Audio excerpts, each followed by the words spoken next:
你肯定想象不到眼前这个男人有多逆天。作为一个初级菜鸡，竟然能单刷上级怪物骷髅将军，随手捡个木棍就敢单挑传说级的灾厄之龙。然而让你更想象不到的是，他前不久还被同伴嘲笑为无能的垃圾，并以此为由将他扫地出门。让他遭受这般羞辱的原因不是别的，正是他那独特的技能。在这片大陆之上，每个人15岁的时候都会觉醒一个技能，而我们的男主克劳斯所觉醒的竟是超低概率的稀有技能，名为自动机能。在他得到这份能力的同时，几乎所有人都认为克劳斯将会利用这一技能飞黄腾达，因为稀有技能一般会有很大概率是极其强力的能力。然而现实却是在3年之后的今天，克劳斯依然是公会里最低级的冒险者。要问其中原因的话，还得从他那稀有的技能说起。他的自动机能其实并不是什么强力的招式，在技能等级1的时候所拥有的效果竟是从地下城或领域绝对自动返回的能力，也就是说只有自动回家这一效果而已。而技能等级2所拥有的效果也只不过是自动移动而已，只要他去过一次的地方，那么他便可以利用这一技能再次导航过去。虽然非常便利，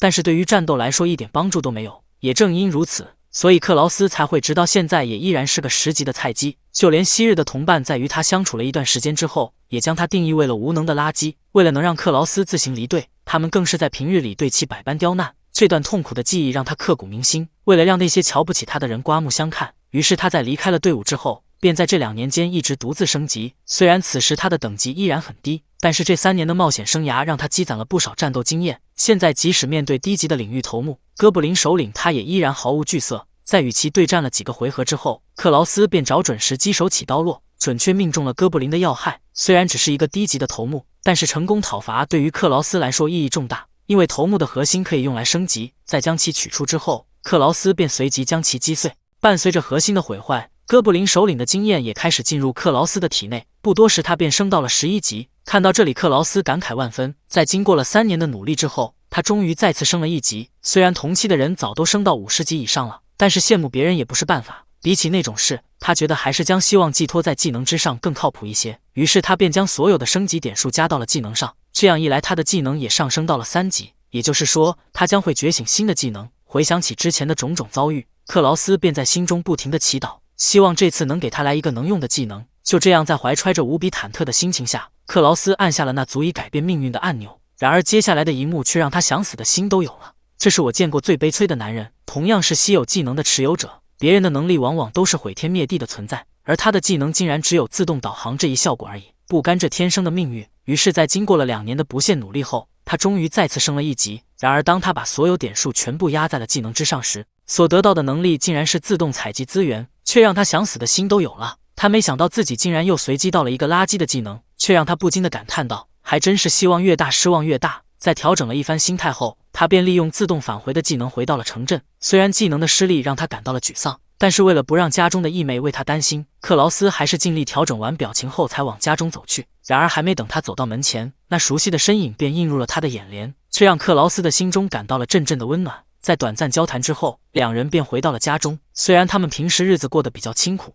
但是却非常的温馨，可能是相依为命的关系。克劳斯的伪装并没有躲过义妹的眼睛，在对其一顿安慰过后，克劳斯也多少恢复了一些精神。看着眼前这活泼的少女，克劳斯也在心中暗下决心，即使他的垃圾技能一点作用也没有，但是他也要通过自己的努力闯出一番事业。然而让他没想到的是，仅仅只过了1个晚上，他的命运便发生了天翻地覆的变化。面对眼前的一幕，克劳斯简直不敢相信，他不明白刚才到底发生了什么。在他的记忆中，自己是为了做采集草药的任务才来到了这里，虽然没什么干劲，但是他还是打算先测试一下新觉醒的技能。然而当他发动自动采集资源的技能以后，却被当前的操作面板吓了一跳。克劳斯没想到附近所有的资源竟然全部显示在面板之上，就连他要采集的草药也赫然在列。当他点击进去之后，竟然还让他输入数量。抱着好奇的心态，克劳斯输入了30这个数字，然而下一秒操作面板上竟显示出了采集的时间。在看见只需要4分钟便可以采集完30个草药后，克劳斯那是当场就傻了眼。就这样在半信半疑的状态下，克劳斯按下了启动按钮，伴随着技能的成功施展，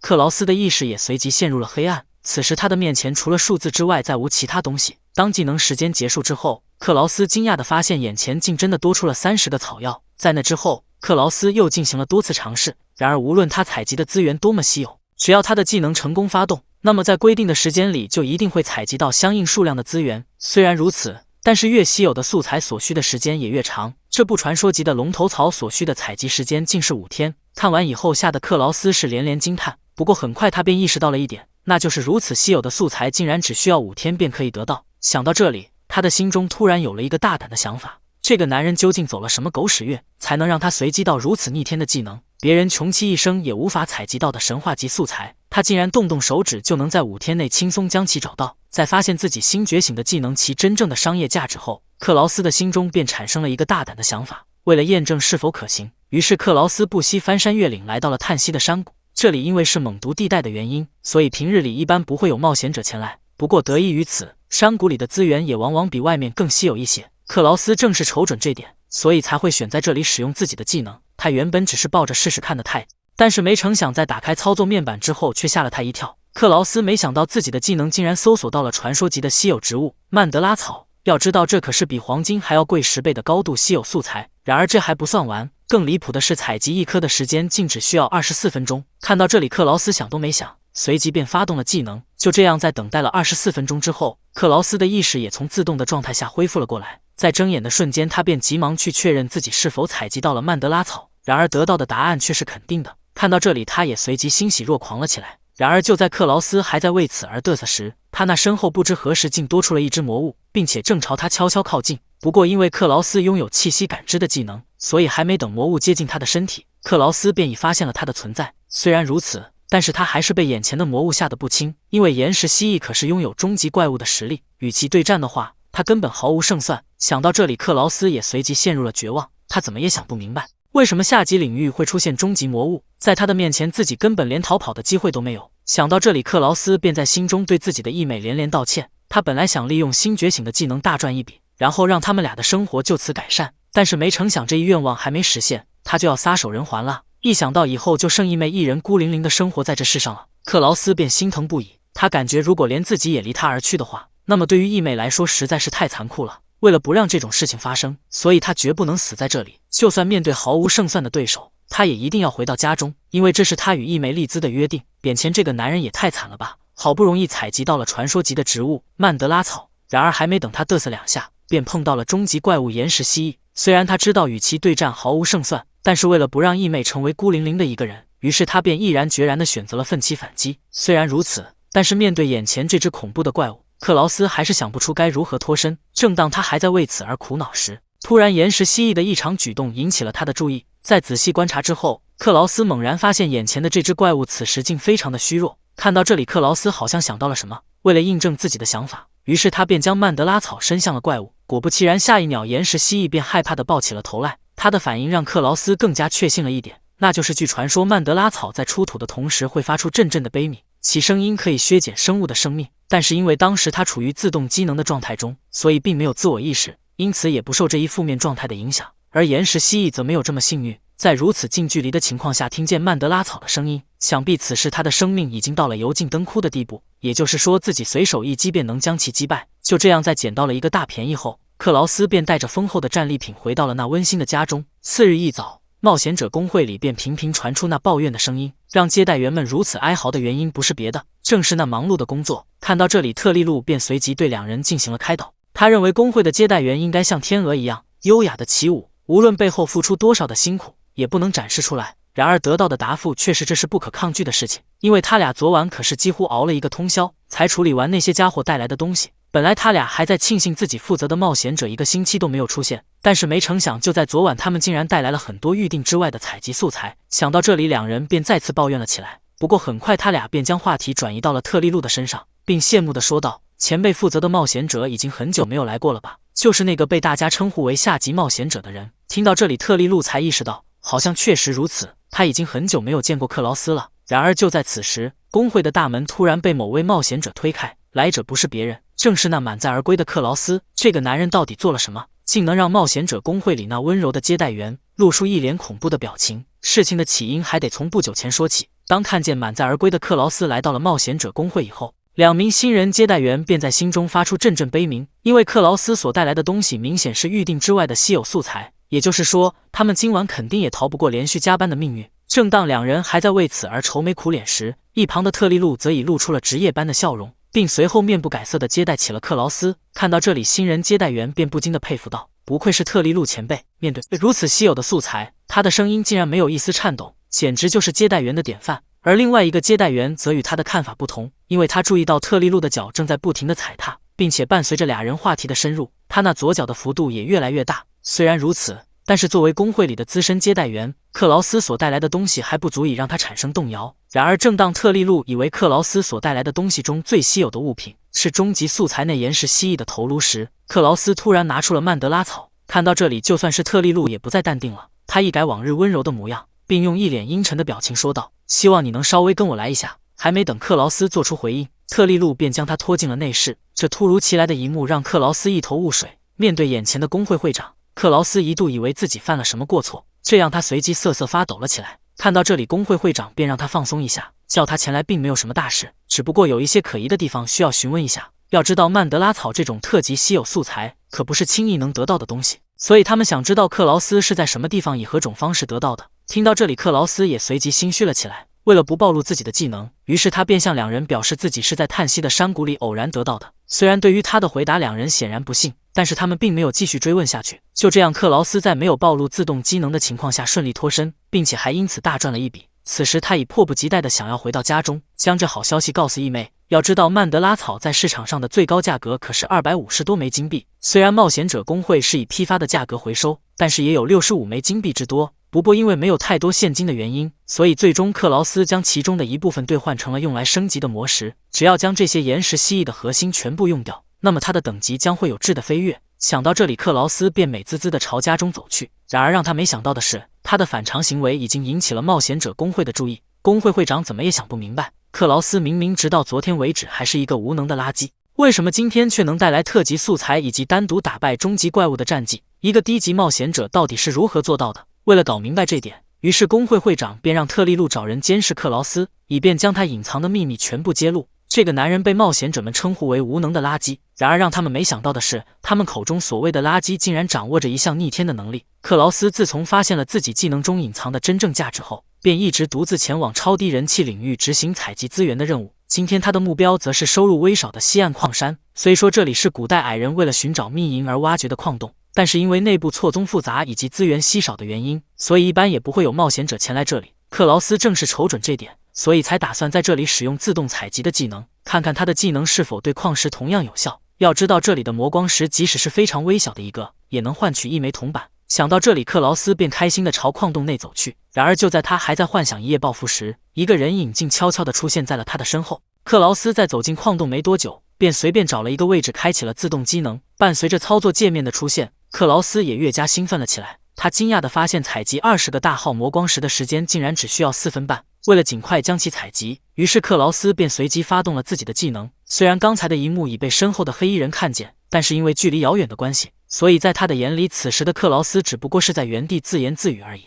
看到这里，黑衣人便不禁地吐槽道：“虽说是姐姐大人的命令，但是为什么要让终极的他去监视一个呆头呆脑的初级冒险者？”然而正当黑衣人还在为此而不解时，克劳斯却突然消失在了他的视野里。面对眼前这匪夷所思的一幕，黑衣人感到了一头雾水。正当他还在为此而纳闷时，突然上方落下的石头引起了他的注意。在抬头观察之后，黑衣人惊讶地发现克劳斯竟不知何时爬到了岩层的上方。虽然两人已拉开了距离，但是黑衣人对于自己的身手显然非常自信。他感觉一个初级冒险者无论如何挣扎都不可能甩掉自己，因为他可是拥有终极的实力。然而接下来的一幕却让他直接傻眼。只见克劳斯以极其夸张的身法攀爬于岩石之中，不多时，他便与黑衣人再次拉开了距离。看到这里，黑衣人简直不敢相信自己的眼睛，这也让他不禁地在心中大喊道：“这个家伙到底是什么人啊？”与他的表情不同，此时的克劳斯则已来到了采集地点。伴随着那锄头声的响起，他的意识也逐渐回归了本体。这次也跟往常一样，在他睁眼的瞬间，便看到了那20个大号的魔光石。看到这里，克劳斯也随即安心了起来。太阳他的技能对矿石同样有效。虽然要清空冒险者的任务需要挖掘200个魔光石，但是幸运的是，自动机能好像将他带到了一处未被发掘的大矿脉，只要随便挖2下，便有大把的魔光石往外面掉。就这样，克劳斯在挖掘了一段时间后，他的背包也逐渐充盈了起来。一想到回程后的奖励，他便兴奋不已。在休息期间，克劳斯为了打发无聊的时间，于是便随机查阅起了技能面板。然而没看几眼，他便露出了惊讶的表情。这个男人的运气到底得有多差，才能让他在低级副本里碰到高级怪物？面对眼前这夸张的一幕，克劳斯基本已悔青了肠子，这让他不禁地吐槽道：“当时就不应该做出这一决定。就在不久之前，刚做完采集魔光石任务的克劳斯曾利用闲暇之余，打开了自动机能的操作面板。通过这次的尝试，让他对自己的技能有了更深的了解。首先就是有些素材虽然起初并没有在列表之中，但是当他触摸过一次后，那么它们便会自动添加到操作面板中。其次就是有些物品虽然出现在了菜单栏里，但是并不代表能简单的将其挖掘出来。在看了一圈周围各种资源所需的采集时间后，克劳斯便不禁的吐槽道：“要是有采集曼德拉草时的狗屎运就好了。”然而话音刚落，他便找到了一个只需要35分钟便可以采集到的素材。不仅如此，而且这个素材还是特级稀有矿物灵光石。要知道这东西的价值可是不菲。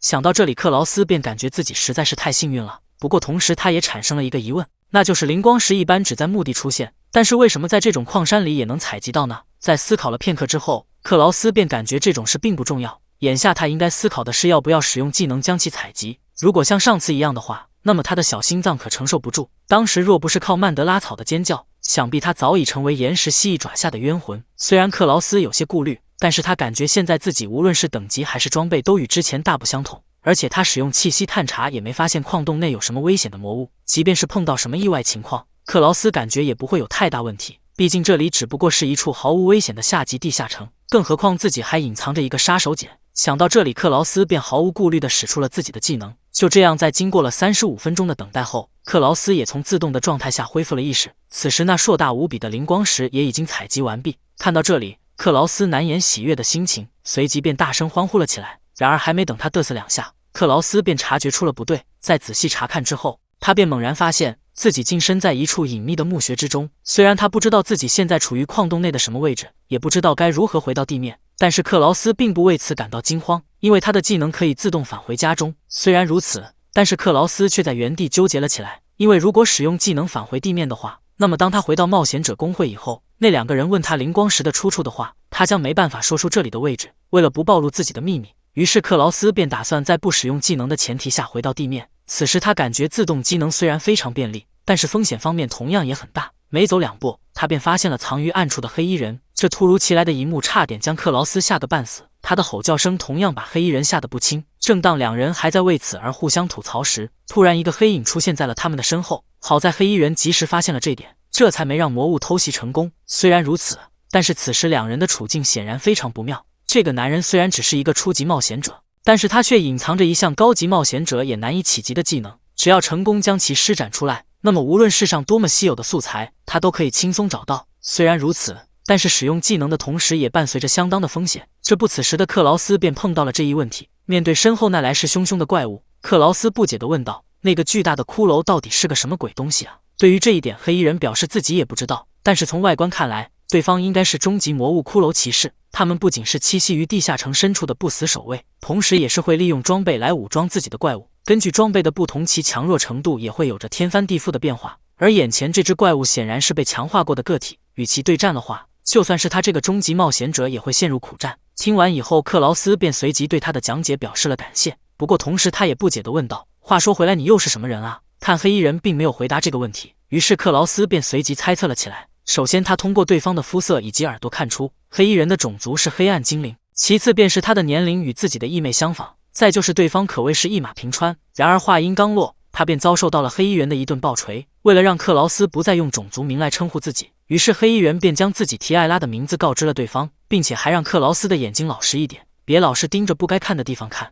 虽然此时两人已用上了吃奶的力气，但是却始终无法摆脱骷髅骑士的追击。看到这里，克劳斯便不禁地吐槽道：“你到底对他做了什么，才能让这怪物对我们穷追不舍？”而得到的答复却是：“我怎么会知道？我明明是追着你。”然而话说到一半，提艾拉就反应了过来，于是他便随即改了口。两人的对话并没有持续多久，便因眼前的突发状况而中断。只见他俩竟在慌乱间跑到了一处死胡同。正当克劳斯还在为此而愣神时，骷髅骑士的大刀却已向他袭来，伴随着金属声的响起，克劳斯的身体也随即弹飞了出去。虽然如此，但是他却没有受到什么伤害。原来是提艾拉帮他挡下了这一攻击。面对眼前这只强悍无比的怪物，提艾拉不由得怀疑起了自己的猜测。他感觉对方作为终极怪物来说，实力有点太离谱了。察觉出不对劲的提艾拉随即便让克劳斯赶紧逃跑。看他有些迟疑，于是提艾拉便再次开口说道：“你在这里只会妨碍到我，所以别管我，赶紧跑吧。”听完后，克劳斯虽仍有不甘，但是最终他还是选择了撤离。虽然他知道提艾拉根本不是骷髅骑士的对手，但即便是自己留下来，作为一名下级冒险者的他也帮不上忙。然而就在克劳斯还在不停地为自己开脱时，突然一个熟悉的身影出现在了他的脑海中，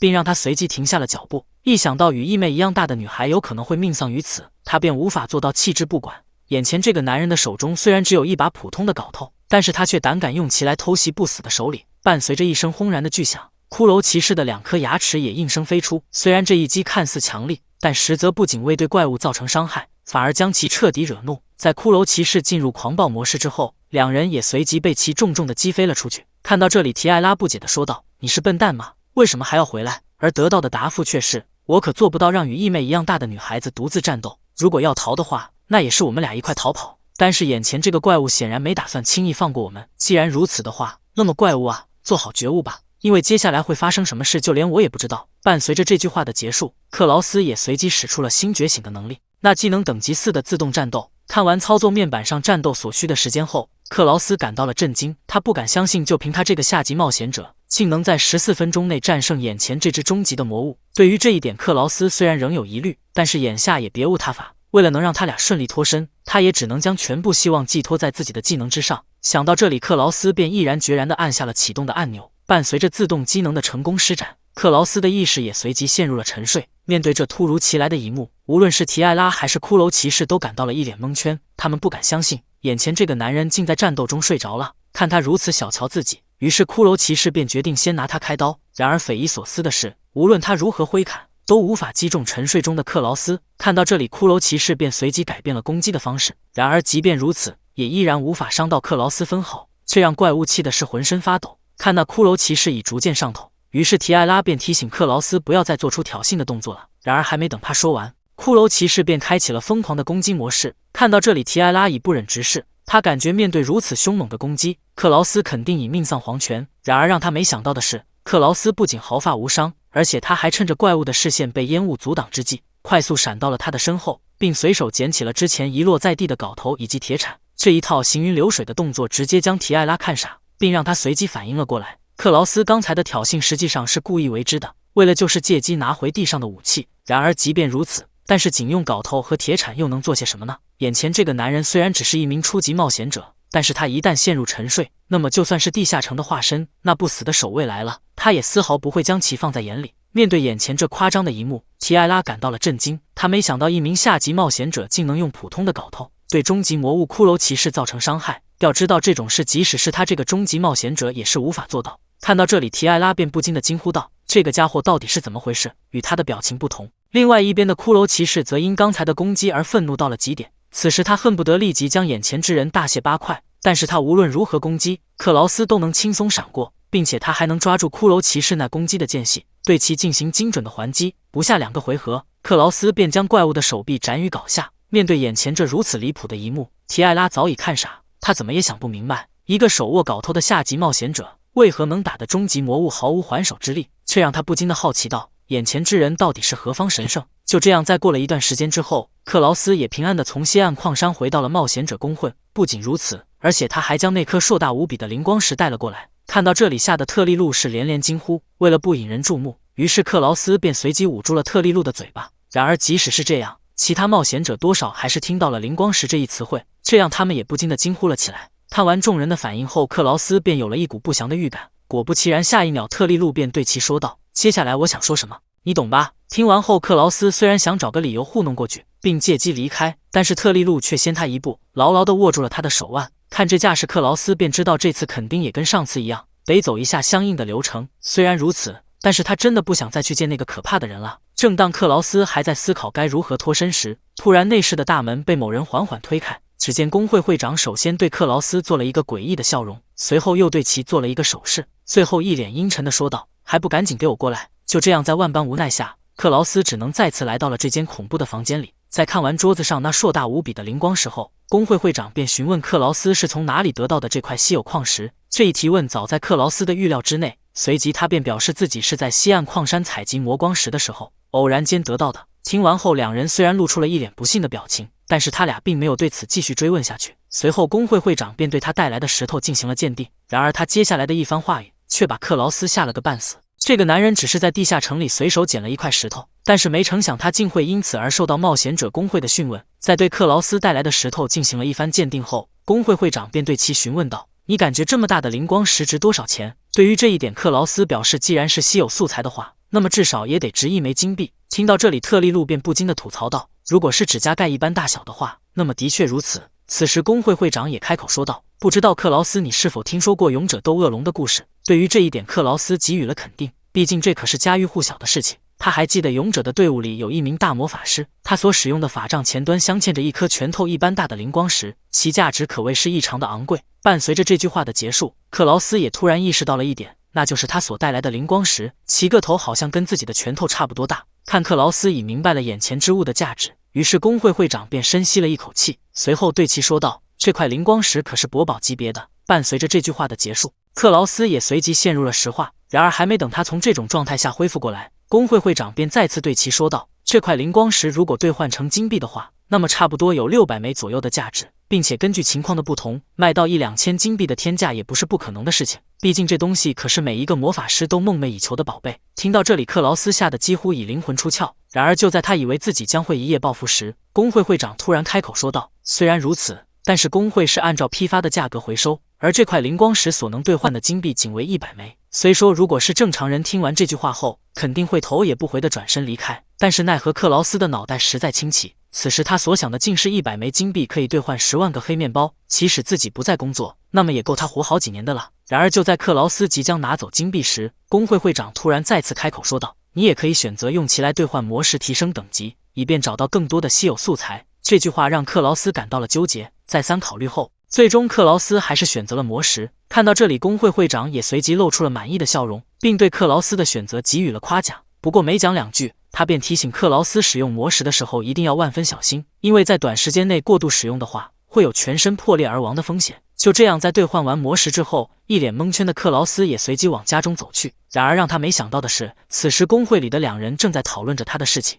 特利路表示自己无法相信克劳斯的话，在那种新人领域里怎么可能会采集到特级素材，更别说与终极魔物战斗后还能存活下来这一离谱的发言。工会会长表示，既然如此的话，那么只能把那个人叫过来了。眼前这个男人虽然只是一名下级冒险者，但是他却能接二连三地找到珍贵无比的特级素材。为了搞清楚其中的缘由，于是工会会长便将终极冒险者提埃拉叫了出来，并随即对其说道：“本来我对你还是蛮期待的，但是没成想你竟然连如此简单的任务都搞不定。”对于这一点，提埃拉表示，虽然自己的失态是不争的事实，但是那个男人自从进入矿山之后，他的行动就变得异常奇怪了起来，自己也是花了好大的力气才勉强跟踪他到地下城深处的目的，但是没想到竟会在那里遭遇到骷髅骑士的攻击。听到这里，工会会长便随即表示，即便如此，那么也不能让监视对象发现你的存在。不过毕竟当时情况紧急，如果不是你及时出手解决了骷髅骑士，那么想必那名下级冒险者也不可能活着回来，所以这次的事就功过相抵吧。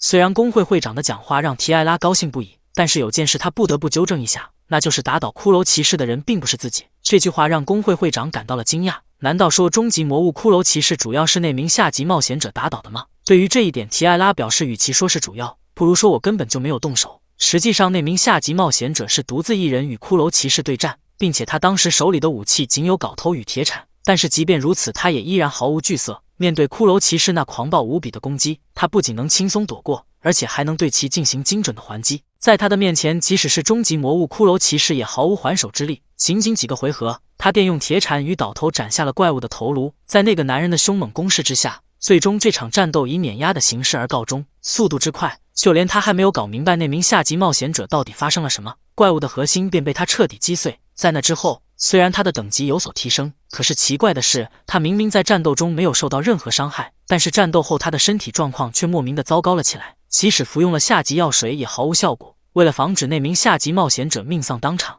于是自己便将高级药水给了他，看效果明显，所以自己便提醒他以后多备点高级货以防不测。而得到的答复却是他可是一名贫穷的下级冒险者，怎么可能买得起这种东西？然而话音刚落，那名下级冒险者便反应了过来，随后便开始追问他这个终极冒险者为什么会出现在新人的领域里，感觉有暴露的风险后，于是自己便随便编了一个理由，借机离开了那里。在听完提埃拉的汇报之后，工会会长便感觉他的说辞太离谱了，一个初级冒险者怎么可能独自打败终极魔物？而提埃拉却坚持表示自己所说的话绝无半点谎言。关于这一点，他可以对天发誓。然而还没等他俩讨论出结果，一旁的特利路便将其中断，因为接下来他要公布一个惊天的消息，那就是根据这次上交的掉落物分析，他们遭遇的魔物并不是终极怪物骷髅骑士，而是上级魔物骷髅将军。这句话让在场的所有人感到了震惊，并同时让他们不禁的好奇了起来，那个下级冒险者到底是何方神圣？为了找出真相，于是两人便对提艾拉进行了连夜的讯问。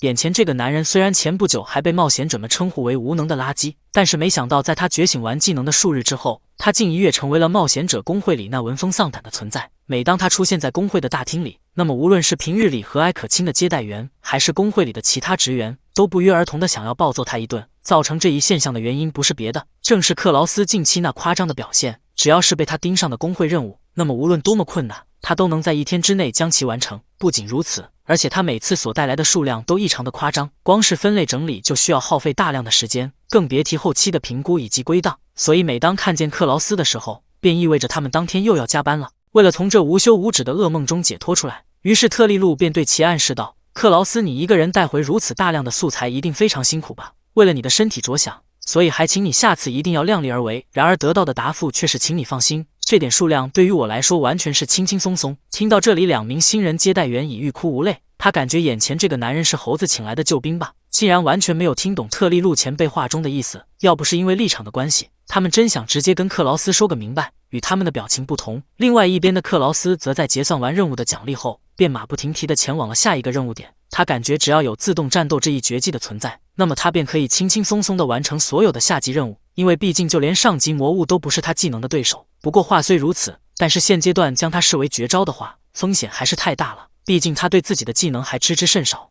如果面对2种以上的敌人，也不知道他的技能是否有效。为了验证一下，于是克劳斯便来到了新人领域，只有杂鱼的物质森林。这里对于克劳斯来说可谓是最佳的实验场所，因为他非常熟悉这里的环境以及魔物的构成，哪怕中途出了什么差错，他也可以全身而退。想到这里，克劳斯便随即使出了技能等级4的自动战斗。就这样，在过了一段时间之后，克劳斯的意识也逐渐回归了本体。此时物质森林已无魔物的气息，取而代之的是周围那一片狼藉的场景。克劳斯仅凭一人，便毫发无伤地屠尽了物质森林里的所有魔物。眼前这个男人虽然一脸蠢相，但是他却拥有着一项逆天的技能，只要成功将其使出，那么即使是领域里的所有魔物来了，他也能在谈笑间将其消灭殆尽。面对眼前这一片狼藉的场景，克劳斯感到了震惊，他没想到自己的技能竟会如此的厉害，在10几次的实验中竟然没有一次发生意外。只要他能成功施展出技能等级4的自动战斗，那么最终的结果都是以绝对的胜利而告终。虽然如此，但是他的技能也不是毫无弱点。首先，他的自动机能拥有冷却时间这一概念，技能完成之后到下一次发动之间存在着1分钟的冷却，所以他的技能基本上无法连续使用。不过其他技能并不受这一影响，比如他使用完自动采集后又碰巧遇到了敌人，那么他可以立即使出自动战斗迎战对方。还有一个弱点就是未知的敌人，如果他与对战之人一次都没有交手过，那么他将无法对其施展出相应的技能。不过只要击中对方1次，便可以满足技能发动所需的条件。虽然他的自动机能有以上2个弱点，但是一旦将其克服，那么它将会成为自己最强力的武器。想到这里，克劳斯便随即开始了全新的测试。不过因为太过专注的原因，以至于测试到了深夜他才返回家中。克劳斯本以为义妹早已为自己做好了晚饭，但是没成想在打开房门的瞬间，一把木勺便朝他袭来。躲闪不及的克劳斯随即便被其正中面门，然而还没等他反应过来到底发生了什么，一个熟悉的声音便传入了他的耳中：你还知道回来啊？也不看看现在几点了。听到这里，克劳斯便立即开始了解释，然而还没等他开口，义妹便早已猜出克劳斯想要说的话，并随即表示自己虽然能明白哥哥因为技能的进化而感到喜悦，但是如果不好好注意的话，肯定又会像上次一样身受重伤。听到这里，克劳斯便随即明白了过来，看样义妹一直都在为自己担心，为了补偿一下，于是克劳斯便想送义妹一个礼物。再三询问后，义妹最终表示自己想要一套密银餐具。这句话吓了克劳斯一跳，要知道那套餐具可是拥有着12枚金币的夸张价格，这让他不禁地吐槽道：制作什么料理需要如此珍贵的餐具？难道是要用它来烹饪龙肉吗？对于这一点，义妹表示要料理的可不是龙哦，而是某个不注意自身安危擅自受伤的人，下次就用密银的勺子拍他的脸了。听到这里，吓得克劳斯是连连求饶，并表示自己以后会加倍小心。就这样，在两人定下了约定之后，义妹才同意他回到家中。在经过了一晚的思考后，克劳斯终于找到了一个既不耽误自己变强，又不让义妹担心的方法，那就是租借一个全新的伙伴——驴车。这个男人的脑袋实在是太清奇了，别的冒险者在寻找同伴的时候，一般不是选择柔弱的美女，就是选择彪形的大汉，而他却偏偏选择一头驴作为了自己的同伴。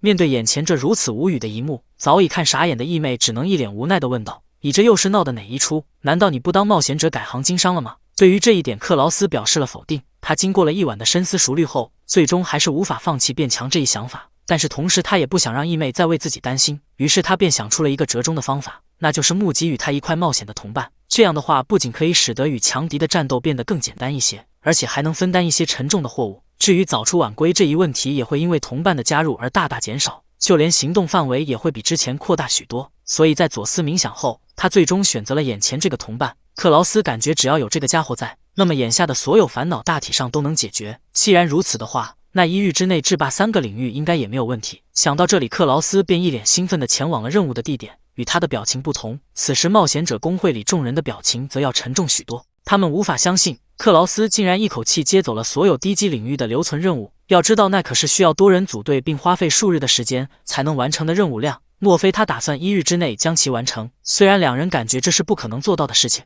但是一想到克劳斯只租借了1天的马车，两人又随即陷入了绝望。与他们的想法不同，特利路则感觉就算克劳斯最近事业进展得不错，但是他也无法做到1天之内收集到如此之多的物品量。而西人接待员则感觉这可不一定，毕竟克劳斯近期的举动太过异常了。而特利路还是坚持自己的想法，他表示如果这次克劳斯真的将那些任务全部完成，那么到时候作为工会而言，只能让他接受适当的措施，哪怕其结果会导致克劳斯遭遇到多么的不幸，他也不得不做出这一举动。稍微晚些时候，在那工会的简易食堂里，正有一群冒险者讨论着克劳斯的事情，他们的讲话引起了某人的注意。为了获得更多的情报，于是他便随即来到了冒险者的跟前，并为他们点上了相同款式的酒水。在做完这一切后，他也成功混入了冒险者中。随后他便开始打听起关于克劳斯的事情。与此同时，另外一边的克劳斯则已来到了巡回马车的停留所。在看完站台上的指示牌后，克劳斯便不禁地感慨道，自己之前做冒险者任务的时候，都是通过巡回马车前往委托的地点。虽然如此，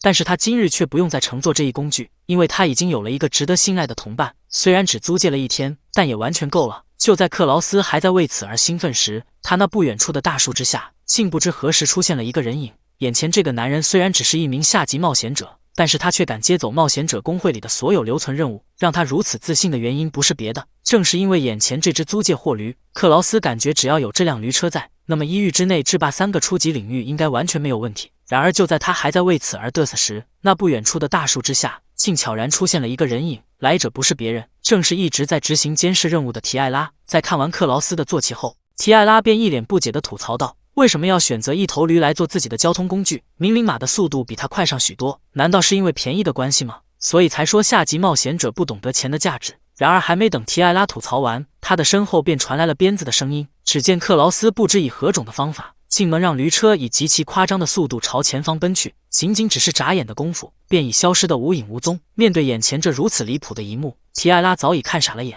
他怎么也想不明白，一辆驴车为什么会比马车还快。就这样，在经过了1小时零22分钟的赶路之后，克劳斯也驾车来到了首个任务地点——毒之沼泽。看到这里，克劳斯便不禁地兴奋了起来。看样他的测试大获成功。要知道，使用普通的马车来这里至少需要2个小时，而他在马车之上使用自动移动的话，竟然只需要不到1个半小时的时间便可以抵达这里。也就是说，他在乘坐坐骑的状态下，他的自动机能也依然可以使用，而且还要比正常速度快上许多。想到这里，克劳斯便不禁地回忆起了往事。曾经他与骑士团里最快的人比试了一场竞速比赛，虽然最终的结果以自己压倒性的优势而告终，但是赛后那位输掉的骑士不知为何竟向自己吵嚷道，请你不要把勇气与无谋混为一谈，还有就是人类的脚可是用来在地面上行走的。在说完这句话后，骑士团的人便以赛手身体抱恙为由将他带离了现场。至于比赛的结果也因此而不了了之。虽然如此，但是即便对方当时身体抱恙，可是胜过骑士一事也是不争的事实。要知道当时他的等级可是只有1级，而对方作为正规骑士的等级绝不会低于50级。所以说无论觉醒了什么样的技能，只要对他保持自信并肯花时间研究，那么即使是在垃圾的技能也会因此而大放异彩。通过这次的尝试，他已充分意识到了这点。不过话说回来，他非常好奇自己的技能是如何让驴的速度达到马的2倍。然而话音刚落，克劳斯便发现货驴眼睛竟然被白布包裹了起来，这让他感到了一脸蒙圈。与他的表情不同，另外一边的提艾拉则要比他震惊许多。从地上的车轮印可以看出，克劳斯确实是从这里前往的毒之沼泽。虽然如此，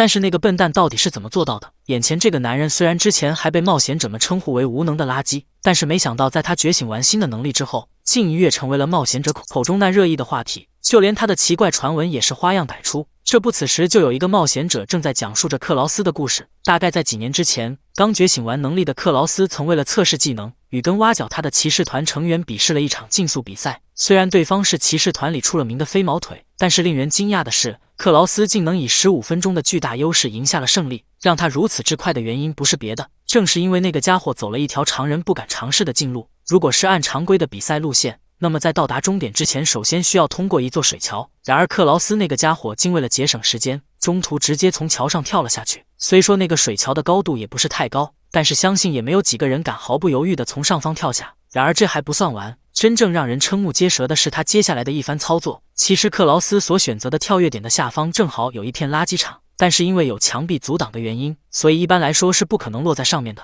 但那个家伙却以极其不可思议的姿态穿过了墙壁的缝隙，并随后利用废墟上的木板跳跃到了垃圾堆上。这句话让其他冒险者感到了一脸蒙圈，因为从他的描述中可以听出，克劳斯当时穿过的缝隙仅有侧身的宽度。对于这一点，讲述者表示自己也搞不明白，就那种地方他还敢毫不犹豫地跳下去，真是一个不要命的家伙。在得到了自己想要的情报后，冒险者美丽姆便打算就此离开。在临走前，其他冒险者对其提醒道，为了你的自身安危，我劝你还是别靠近那个危险的家伙比较好。然而得到的答复却是非常的不巧，正是因为他的那份危险，所以我才会去找他。我相信那个家伙一定会成为我的。然而还没等他说完，一旁的冒险者便中断了他的讲话，并随即问他要起了情报费。对于这点，美丽姆表示自己应该已经支付过了吧，但是冒险者却表示他给的2枚银币根本不够支付酒水钱的。就这样，在一顿大出血后，他才终于离开了冒险者公会。看着空空如也的钱包，美丽姆不禁地在心中发誓，这笔账早晚让克劳斯还上。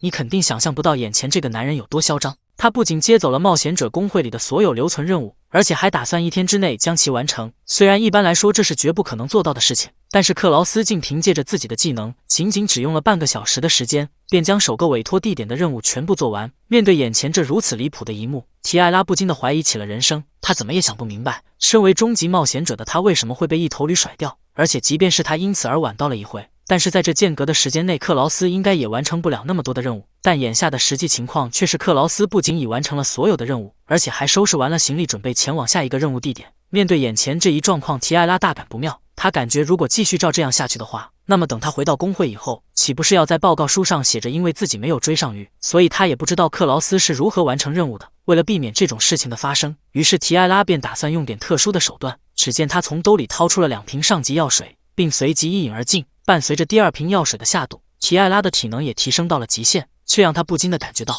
此时的自己肯定比驴快。就这样，在经过了一段时间后，克劳斯也驾车来到了叹息的山谷。然而这次提艾拉却先他一步，早已在岩石之上恭候多时。看到这里，提艾拉便不禁地吐槽道，看见了吧，这就是终极冒险者的实力。果然，就算是克劳斯也无法做到6个小时之内做完西岸矿山的任务。看样自己跳过那个地方，直接来到叹息的山谷是一个正确的选择。毕竟继续追下去也是徒劳，因为即使是在喝完了2瓶上级药水的情况下，他也依然跟不上驴的步伐。想到这里，提艾拉便感觉为了完成任务，一时的耻辱也算不了什么。更何况现在是一雪前耻的大好时机，只要搞明白克劳斯获取稀有素材的手段，那么他便能在冒险者公会里扳回一城。然而话音刚落，克劳斯的奇怪举动便引起了他的注意。只见克劳斯还没进入山谷便停下了马车，并随即喃喃自语道，真的假的？既然只需要30秒便可以获得那个……这句话让提艾拉感到了不解。然而还没等他搞明白克劳斯话中的意思，他便惊讶地发现，前一秒还在马车上的克劳斯，竟不知何时已来到了自己的身后。这突如其来的一幕让提艾拉始料未及。不过让他庆幸的是，克劳斯好像并没有发现自己。虽然此时他的心里已慌得一批，但是他也不敢发出任何声音，生怕被眼前这个下级冒险者发现。回想起克劳斯刚才的动作，提艾拉便不禁地吐槽道，眼前之人真的是一名下级冒险者吗？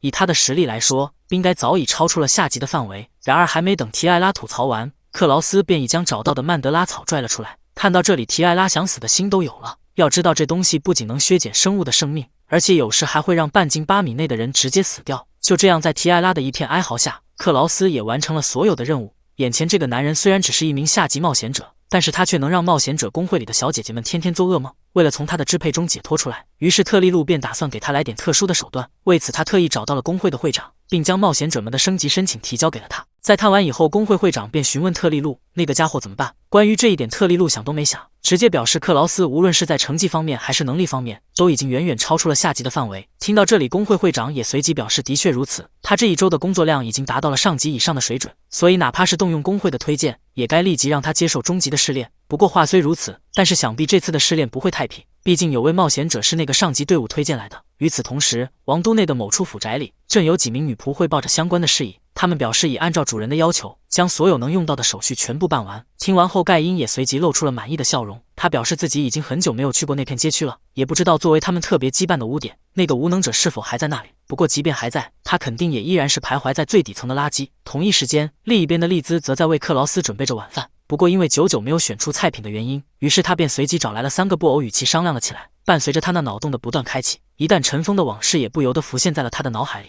他还记得3年之前的那个雨夜里，当他回到家中后，竟发现本应前往驻地的哥哥突然回到了家中，并且情绪还异常的失落。一开始他还以为哥哥只是因为状态不好而回来休息几天，但是没成想克劳斯竟告诉他自己已经不会再回去了。这句话让伊妹感到了惊讶，因为前不久克劳斯还在为自己能加入如此厉害的队伍而感到高兴。即使是在他休假期间，克劳斯也总是将驻地的事情挂在嘴边。他表示盖因将自己的一处房产拿出来作为他们的训练场所，虽然这处房产的条件在卡修男爵的财团中算偏下的水平，但是在自己看来已经相当恐怖了。这句话让伊妹产生了好奇，她非常想知道哥哥平日里在驻地都干些什么。对于这一点，克劳斯两眼泪汪汪地表示，当然是除了训练之外，就是不停地上课了。为此，盖因还特意雇佣了上级冒险者以及佣兵，不间断地对他们进行训练。当然，有的时候也有互相鄙视这一环节。虽然每次他都会被盖因直接秒掉，但是在比试之后，盖因总能对自己伸出援手。他表示克劳斯可不能一直在地上趴着，因为这种姿态并不符合他们的身份。要知道，被独特技能选中的持有者可是特别的存在。对于这一点，克劳斯表示虽然如此，但是他的自动技能根本没法跟别的队员比。然而得到的答复却是：你是笨蛋吗？你现在的技能等级才1级而已，只要不断的提升等级，相信你的自动技能一定会觉醒强力的招式。为了达到这一目的，无论多少模式我都会为你准备。所以克劳斯啊，与我一块展翅高飞吧！你的力量对于我们来说是必要的存在。虽然这句话让克劳斯无比的高兴，但也仅仅只持续到了那个时候而已。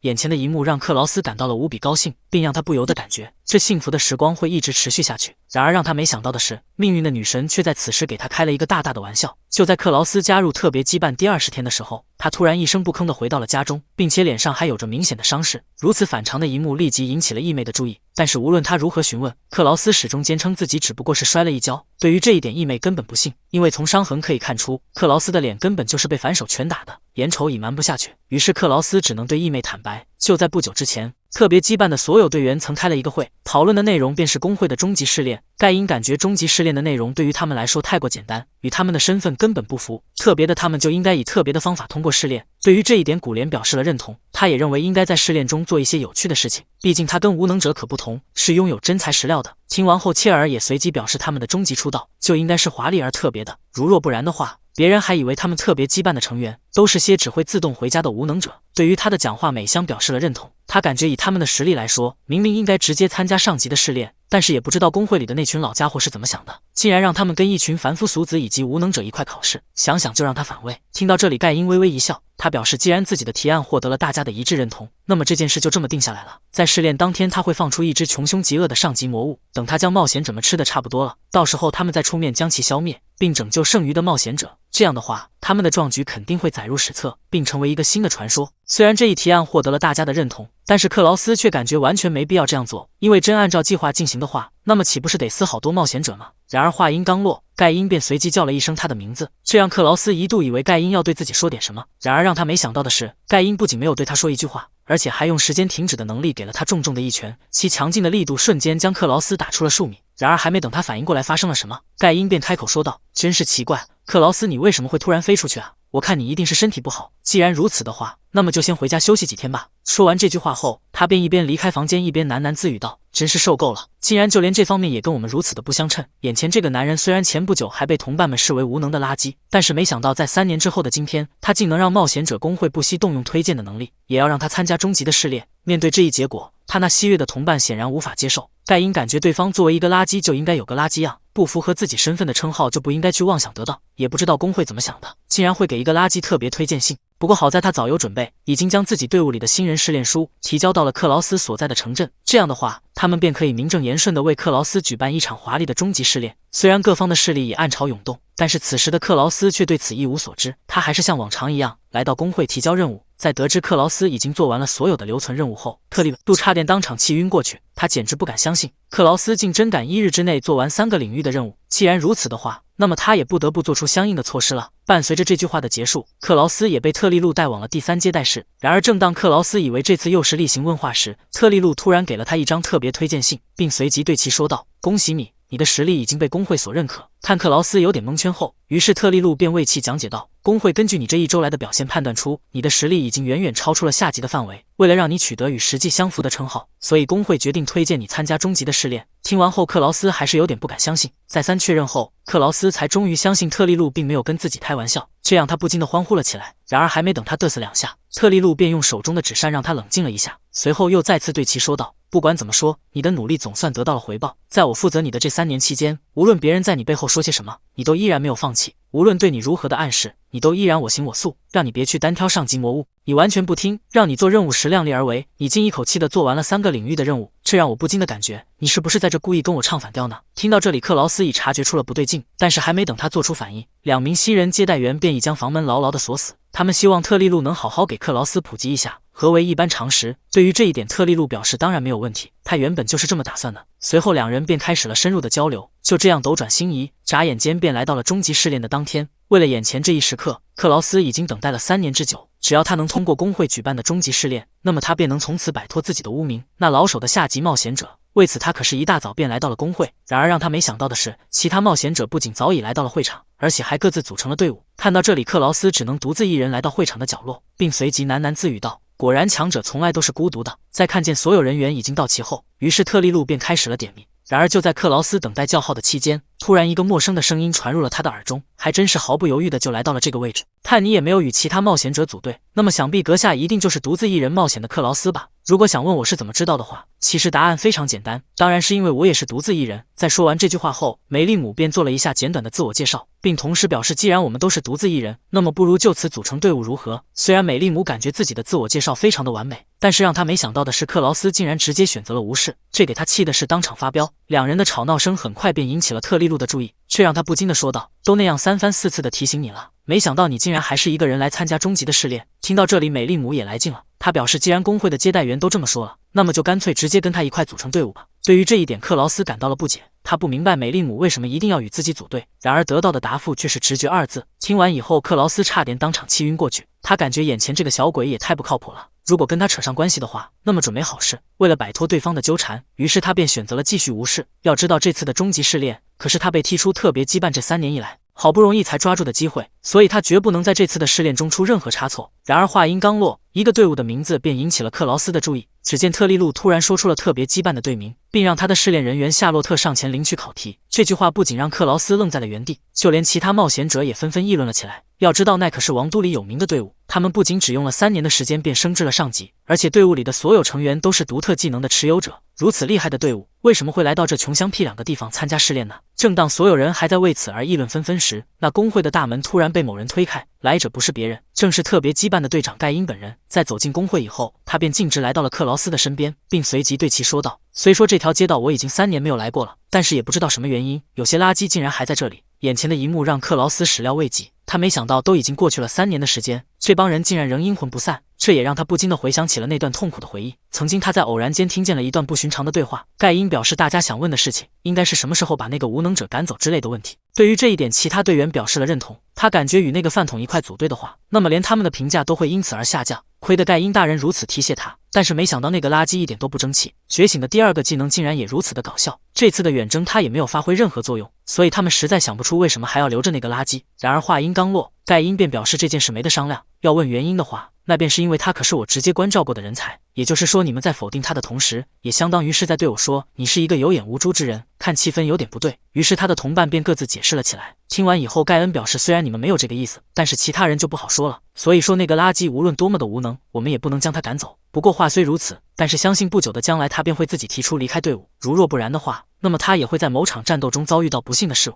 正如他所说的一样，从那之后，盖恩不仅对克劳斯百般刁难，而且还故意让他做一些危险的事情，就连之前得到的武器装备也被他以各种理由而拿走了。在他的敲打之下，克劳斯最终选择了离开。虽然当时他非常想给盖恩几拳，但是奈何双方的实力相差悬殊。想到这里，克劳斯也随即产生了一个疑问，那就是盖恩的根据地明明在王都，为什么今天会来到这里？虽然这一问题让他感到了不解，但是克劳斯并不想听其中的缘由，因为他根本不想再多看盖恩一眼。然而还没等他走出多远，盖恩便开口说道：“还真是冷漠呀，难道不应该为我们这奇迹般的相遇而感到高兴吗？不过说起奇迹，我倒是想到了一点，那就是经过2年的时间，无论多么无能的人应该也都能升到中级吧。但是你不仅没有做到，反而是经过了3年的时间也依然在接受中级的试炼，这简直可以用奇迹来形容。没想到你的无能程度竟如此的让人惊叹。”虽然盖恩的一番话语让克劳斯愤怒不已，但是还没等他做出回应，梅利姆便先他一步向盖恩喊道：“不管你是什么厉害的上级队伍，还请你对我同伴说话的时候注意一点，我可绝不允许你再继续侮辱他了。如果有什么牢骚的话，那么就让我这个未来的大魔法师当你的对手吧。”伴随着美利姆讲话的结束，盖恩的表情也越发狰狞了起来。眼前这个男人虽然一脸腹黑样，但是他却拥有着时间停止这一逆天的能力。此时他正打算使用这招，好好教训一下眼前之人。已察觉出不对劲的克劳斯立即阻止了美利姆的讲话，并随便找了一个借口带他离开了那里。在与其拉开了一段距离后，克劳斯才停下了脚步，并随即对美利姆表示了感谢。然而得到的答复却是太见外了，我们可是同伴了。听到这里，克劳斯已察觉出了不对劲，然而还没等他做出反应，梅利姆便先他一步向工会提交了组队的申请，并迅速地走完了流程。虽然克劳斯还想说点什么，但是特利路却表示所有试题已经全部发放完毕，所以他只能跟美利姆一块完成试炼。他们的喧闹声很快便引起了某人的注意，在对克劳斯进行了一番观察后，特别羁绊的新人夏洛特便来到了盖因的身边，在与其寒暄了几句后，夏洛特便询问盖因刚才与他对话的人是否就是他经常提到的那个污点。对于这一点，盖因表示了肯定，不过同时他也表示不用太过在意，因为那个污点很快便会作为你终极出道的陪衬品，消失在他们的面前。对于这一点，夏洛特有不同的见解，他感觉这场试炼的最终结果很有可能会跟盖因所设想的情况不一样，而得到的答复却是请你放心，全部都会和我所想的一样。就这样，在各方的暗潮涌动下，那冒险者工会的终极试炼也正式拉开了序幕。在离开工会之后，梅利姆便随即查看起了试炼的课题。虽然上面列出的素材种类繁多，但是只要在明天正午之前收集到上面任意3样素材，便算他们通过试炼。看到这里，美利姆便不禁地说道：“我们还真是幸运，你我2人的清单中竟有4样素材是完全一样的。这样的话，只需要花1份时间便可以完成2人的任务。”虽然这一点让美利姆感到了高兴，但是此时克劳斯的表情却与他不同。无论美利姆对他说些什么，克劳斯始终一言不发。看到这里，美利姆只能继续加大攻势。伴随着时间一点点的过去，克劳斯最终还是没有忍住，这让他不禁地吐槽道：“你这个擅自乘车者能不能别吵了？真是让你烦死了。”然而听完以后，美利姆不仅没有丝毫悔改，反而有愈演愈烈的趋势，这给克劳斯气的那是直接就调出了技能的面板，并同时表示自己真是受够了。既然如此的话，那么他只能进入自动的状态，以求能够清静一会，所以抱歉，之后的速度可能有点快。伴随着这句话的结束，克劳斯也随即发动了技能等级2的自动移动。就这样，在过了一段时间之后，克劳斯不仅如愿的来到了首个采集地点，而且似乎也已甩掉了美利姆的纠缠。正当他还在为此而洋洋得意时，突然马车的后面传出了阵阵的悲鸣。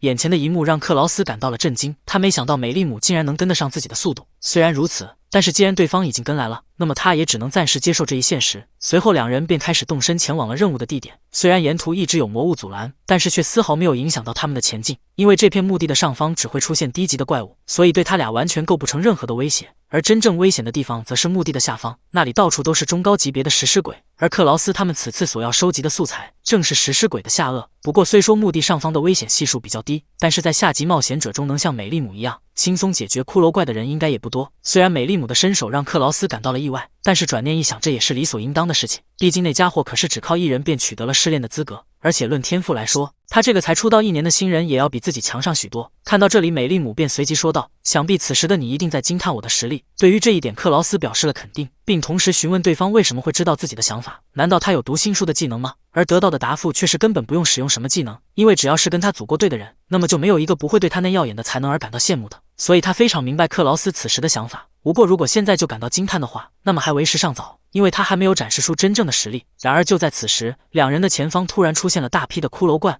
正当克劳斯还在思考该如何应对时，一旁的美丽姆却突然对克劳斯说道：“眼前这群魔物就由我一人解决吧，正好也让你见识一下未来的大魔法师真正的实力。”伴随着这句话的结束，美丽姆也随即使出了最强力的招式。然而接下来那尴尬的一幕就出现了。只见美丽姆瞄准的虽然是骷髅大军，但是却不知何种原因，她的魔法在脱手之后竟开始朝克劳斯飞去。这突如其来的一幕让克劳斯始料未及，不过幸亏他及时反应了过来，一个前仰便躲过了这一致命的攻击。然而他身旁的大树却没有这么幸运，只见美丽姆的魔法直接将其拦腰折断，在失去支点之后，大树也不由得朝前方倒去，不多时便已将前方的房屋一分为二，其产生的冲击力正好将房屋的墙壁推向了骷髅大军。还没等这群魔物做出反应，便被强密一波带走。眼前的一幕虽然让克劳斯感到了震惊，不过比起这个，眼下还有一件事需要与美丽姆好好的深入交流一下。这个法师可真不得了，随手一个技能就差点将队友直接送走。面对眼前这如此离谱的一幕，克劳斯不禁地问道：“你没有什么想要对我说的吗？”而得到的答复却是不要在意这些细节，最终的结果好不就行了吗？听到这里，克劳斯也随即表示，既然你的遗言已经说完了，那么我也该送你上路了。这边美丽姆吓得是连连求饶。就这样，在过了一段时间后，克劳斯的心情才得以平复。不过话虽如此，但是此时的克劳斯显然已不想再跟美丽姆待在一块了。看到这里，美丽姆只能一边道歉一边向克劳斯说道：“从结果上来说，我们之所以能这么快的到达教堂，那还不是因为我那一击必杀的魔法，而且再过不久我们便会到达墓地的下方，到时候他的火系魔法将会有极大的作用。”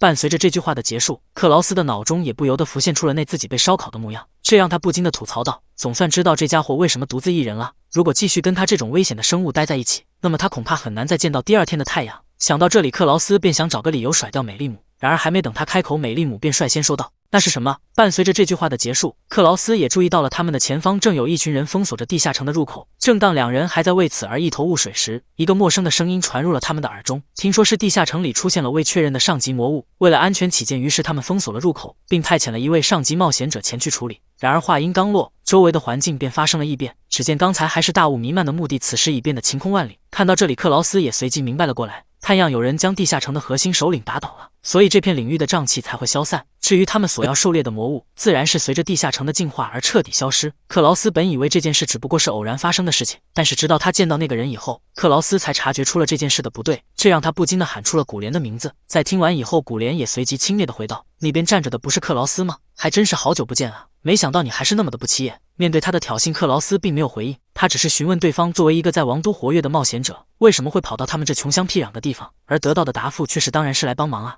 盖因那个家伙出于善意，接受了冒险者工会委托的试炼的监督工作，所以我才会出现在这里。不过得益于此，也让我在偶然间发现了这座地下城里竟藏有超上位的魔物，幸亏发现的及时，要不还不知道得死多少人呢。不过这种事情很有可能在其他试炼地点也会发生，所以克劳斯啊，你就用你那垃圾的技能尽情的挣扎吧。眼前这个男人经过了3年的努力，才终于取得了终极试炼的考试资格。但是让他没想到的是，试炼当天不仅有人捣乱，而且这群人还是他之前的同伴。察觉出蹊跷的克劳斯原本想追问古莲话中的意思，但是奈何对方已驾车离去。虽然如此，但是通过他刚才的只言片语，克劳斯已经猜出他们很有可能是来找自己麻烦的。毕竟古莲临走前说了要摧毁狩猎场之类的话语，倘若真是如此的话，那么想必他之后的试炼肯定会危险重重，因为这帮人为了达到目的可谓是不择手段。想到这里，克劳斯便在心中打起了退堂。但是仅仅片刻之后，克劳斯便改变了这一想法，因为他已不再是3年前那个无能的垃圾，这次他会使用自己的技能，将那特别羁绊的所有阴谋全部粉碎。为此，他将会让自动技能处于全开的状态，以便让那些视自己为垃圾的人好好见识一下他那技能中隐藏的真正实力。与此同时，另外一边的东云深山此时正在发生着一件怪事，只见他那四季如春的山中竟突然开始下起了鹅毛大雪。造成这一现象的始作俑者不是别人，正是特别羁绊的队员切尔本人。他不仅使用自己的技能改变了山中的气候，而且还嘲笑克劳斯不自量力。就凭他那肤浅的知识，怎么可能逃得出盖因大人的手掌心？如果克劳斯真敢来到镇，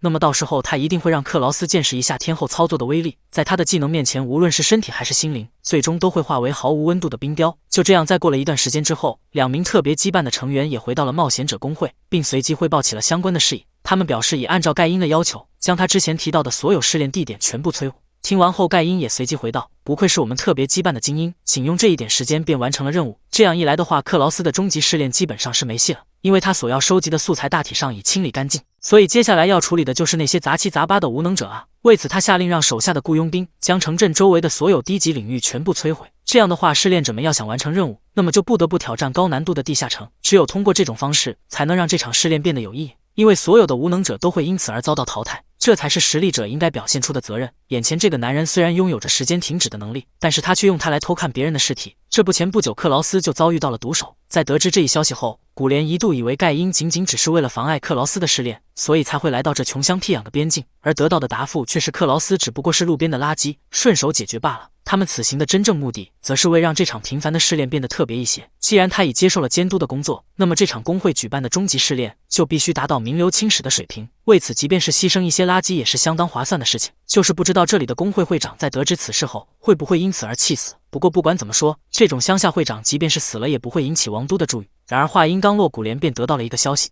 那就是克劳斯正在朝北方移动。听到这里，连恩已经猜出克劳斯的目的地应该是最远的狩猎场东云深山，他应该是认为我们的势力无法触及到那么远的地方。听到这里，盖因微微一笑，随后说道：“真是愚蠢，那里可是所有狩猎场中最危险的一个，因为在契尔的天后操作下，不仅仅是魔物，就连自然也会成为他的敌人。也正如盖因所说的一样，克劳斯刚进入东云深山不久，便遭受到了大批雪猴的攻击。在与其对战了几个回合后，雪猴竟不知什么原因开始四散而逃，这也让两人得到了片刻的喘息。对于眼前这如此反常的天气，美丽姆感到了费解。她怎么也想不明白为什么会在这个季节下起了大雪。拜他所赐，原本是处于夏眠的魔物不仅已经开始苏醒，而且还各自处于狂暴的状态。虽然这个问题让美丽姆感到了疑惑，但是却没有难倒克劳斯。他知道这件事肯定跟切尔脱不了关系，因为可以看到远处的天空与他们所在的地方明显互通。通过这一点，他就可以确定，一定是切尔使用了天后操作改变了这里的天气。虽说他3年前就已经很离谱啊，但是没想到现在的他竟然连雪都可以随意操作。虽然如此，但是变强的人可不止他一个，在自己的自动机能面前，无论是刮风还是下雪，哪怕就算是下刀也毫无意义，因为他的技能拥有着绝对的能力。不过话虽如此，但是问题在于他的身体能不能在这寒冷的天气下坚持到将所有素材全部采完。在思考了片刻后，克劳斯便感觉这件事并不是能不能行的问题，而是他必须要做到的事情。看到这里，美丽姆便担心地说道：“克劳斯，你不会再打什么歪主意吧？如果是的话，我劝你赶紧停审，不要小看了这片雪山。要知道，此时的这里已经变成了高危的领域，醒来的可不单单只有猴子而已。”对于他的提醒，克劳斯并没有正面回应，他只是表示能将背后交给同伴，这种感觉并不坏。不过虽然如此，但是他的技能更适合单独行动，因为他只要使出自动机能，那么美丽姆一定无法跟上自己。所以我们的组队就到此为止吧。伴随着这句话的结束，克劳斯也发动了技能等级3的自动采集。也正如他所说的一样，仅仅只是眨眼的功夫，克劳斯便消失在了茫茫的大雪中。面对西域同伴的干扰，克劳斯打算使用自己的技能正面硬刚。为此，他首先跟美丽姆做了简短的告别，随后便使出了技能等级3的自动采集。就这样，在经过了一段漫长的等待后，克劳斯的意识也重新回归了本体，并且他所要收集的素材也已采集完毕。不过因为有1分钟冷却的关系，所以此时的他暂时无法前往下一个地点。然而就在克劳斯耐心等待时，突然一个熟悉的声音传入了他的耳中。看到这里，克劳斯便不禁地吐槽道：“你是笨蛋吗？明明都让你回去了，为什么还要追过来啊？要知道下一个采集地点离这里可是有2个半小时的路程，在如此恶劣的天气下，在这里待这么长时间可是一件非常危险的事情，所以我劝你趁着还没有感冒，赶紧返回城镇。”伴随着这句话的结束，克劳斯再次使出了自动采集的技能。就这样，在经过了一段时间后，克劳斯也从自动的状态下恢复了过来。虽然他所要收集的素材已经采集完毕，但是有一件事让他感到了不解，那就是周围环境为什么会一片漆黑？难道他算错了日落的时间？为了搞明白自己身处的位置，于是克劳斯便从背包里找出了魔光石，并随即将其点亮。然而让克劳斯没想到的是，他这无意的举动却让自己陷入了危机，因为受到了光亮的吸引，所以周围的魔物纷纷朝克劳斯攻去。然而就在他们即将得手之际，突然一个身影出现在了他们的对面，并且其手中的法杖还在不停地汇聚着魔力，其耀眼的光芒瞬间就引起了魔物的注意。趁着对方还在愣神之际，于是美丽姆便对克劳斯大声喊道：“小心身后！”然而还没等克劳斯搞明白他话中的意思，一枚硕大的火球便已袭来。看到这里，克劳斯只能急忙躲闪了出去。然而他身后的雪怪却没有这么幸运，在看见自己的技能已经命中后，美丽姆便瞬间来了自信，这让他不禁地对雪怪大喊道：“想干掉我的同伴，首先要问问我这个未来的大魔法师同不同意？”然而话音刚落，雪怪们便开始纷纷朝他咆哮了起来。听到这里，吓得美丽姆是直打哆嗦。不过虽然如此，但是为了能让克劳斯脱险，他还是打算硬着头皮继续牵制住雪怪的行动。然而让他没想到的是，这几只雪怪竟不讲武德，开始玩起了投掷攻击。没有丝毫准备的美丽姆随即便被其击落于山下。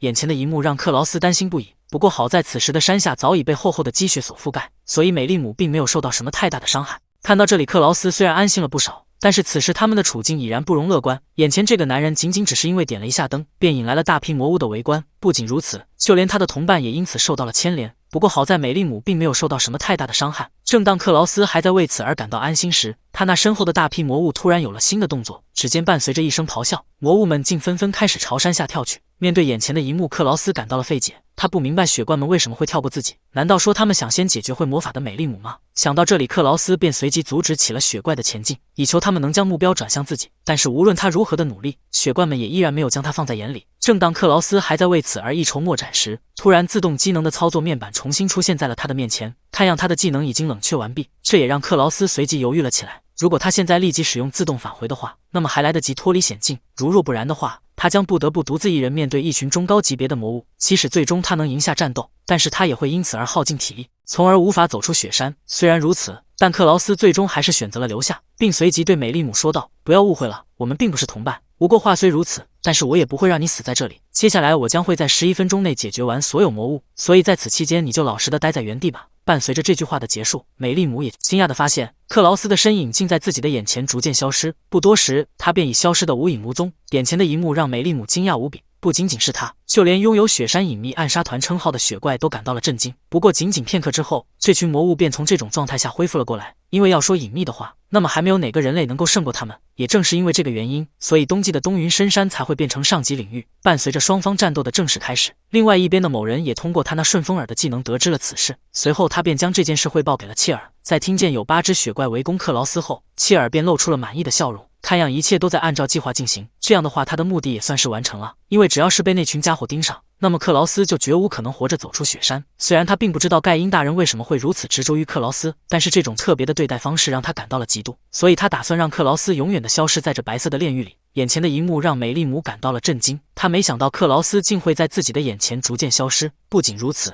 就连雪怪也跟他做出了相同的行为。不过虽说同样是遁去了身形，但是雪怪那边好歹还能听见一点声音，而克劳斯那边却像人间蒸发一样，丝毫感觉不出任何气息，这让美丽姆不禁的感觉克劳斯是不是已经被雪怪干掉了。然而话音刚落，周围便传来了一声惨叫，随后一只身受重伤的雪怪便倒地不起。这突如其来的一幕让美丽姆感到了惊讶，不只是他，就连剩下的雪怪也开始纷纷慌张了起来。然而他们的声音很快便引起了死神的注意，尽管雪怪已经万分警惕，但是克劳斯还是能在悄然间将其暗杀。看到这里，美丽姆早已惊呆了下巴，他怎么也想不明白一个下级冒险者为什么能将这群接近上级的魔物玩弄于股掌之中。哪怕克劳斯拥有着比雪怪更强的隐秘技能，但是他是如何做到使用小刀一击必杀的？要知道这群魔物的肌肉可是跟铠甲一般坚硬，如果想要使用普通武器将其击穿，那就需要等到他们肌肉松弛的瞬间发起攻击。但是如果想要做到这点，那么其实力最低也需要达到上级的水准。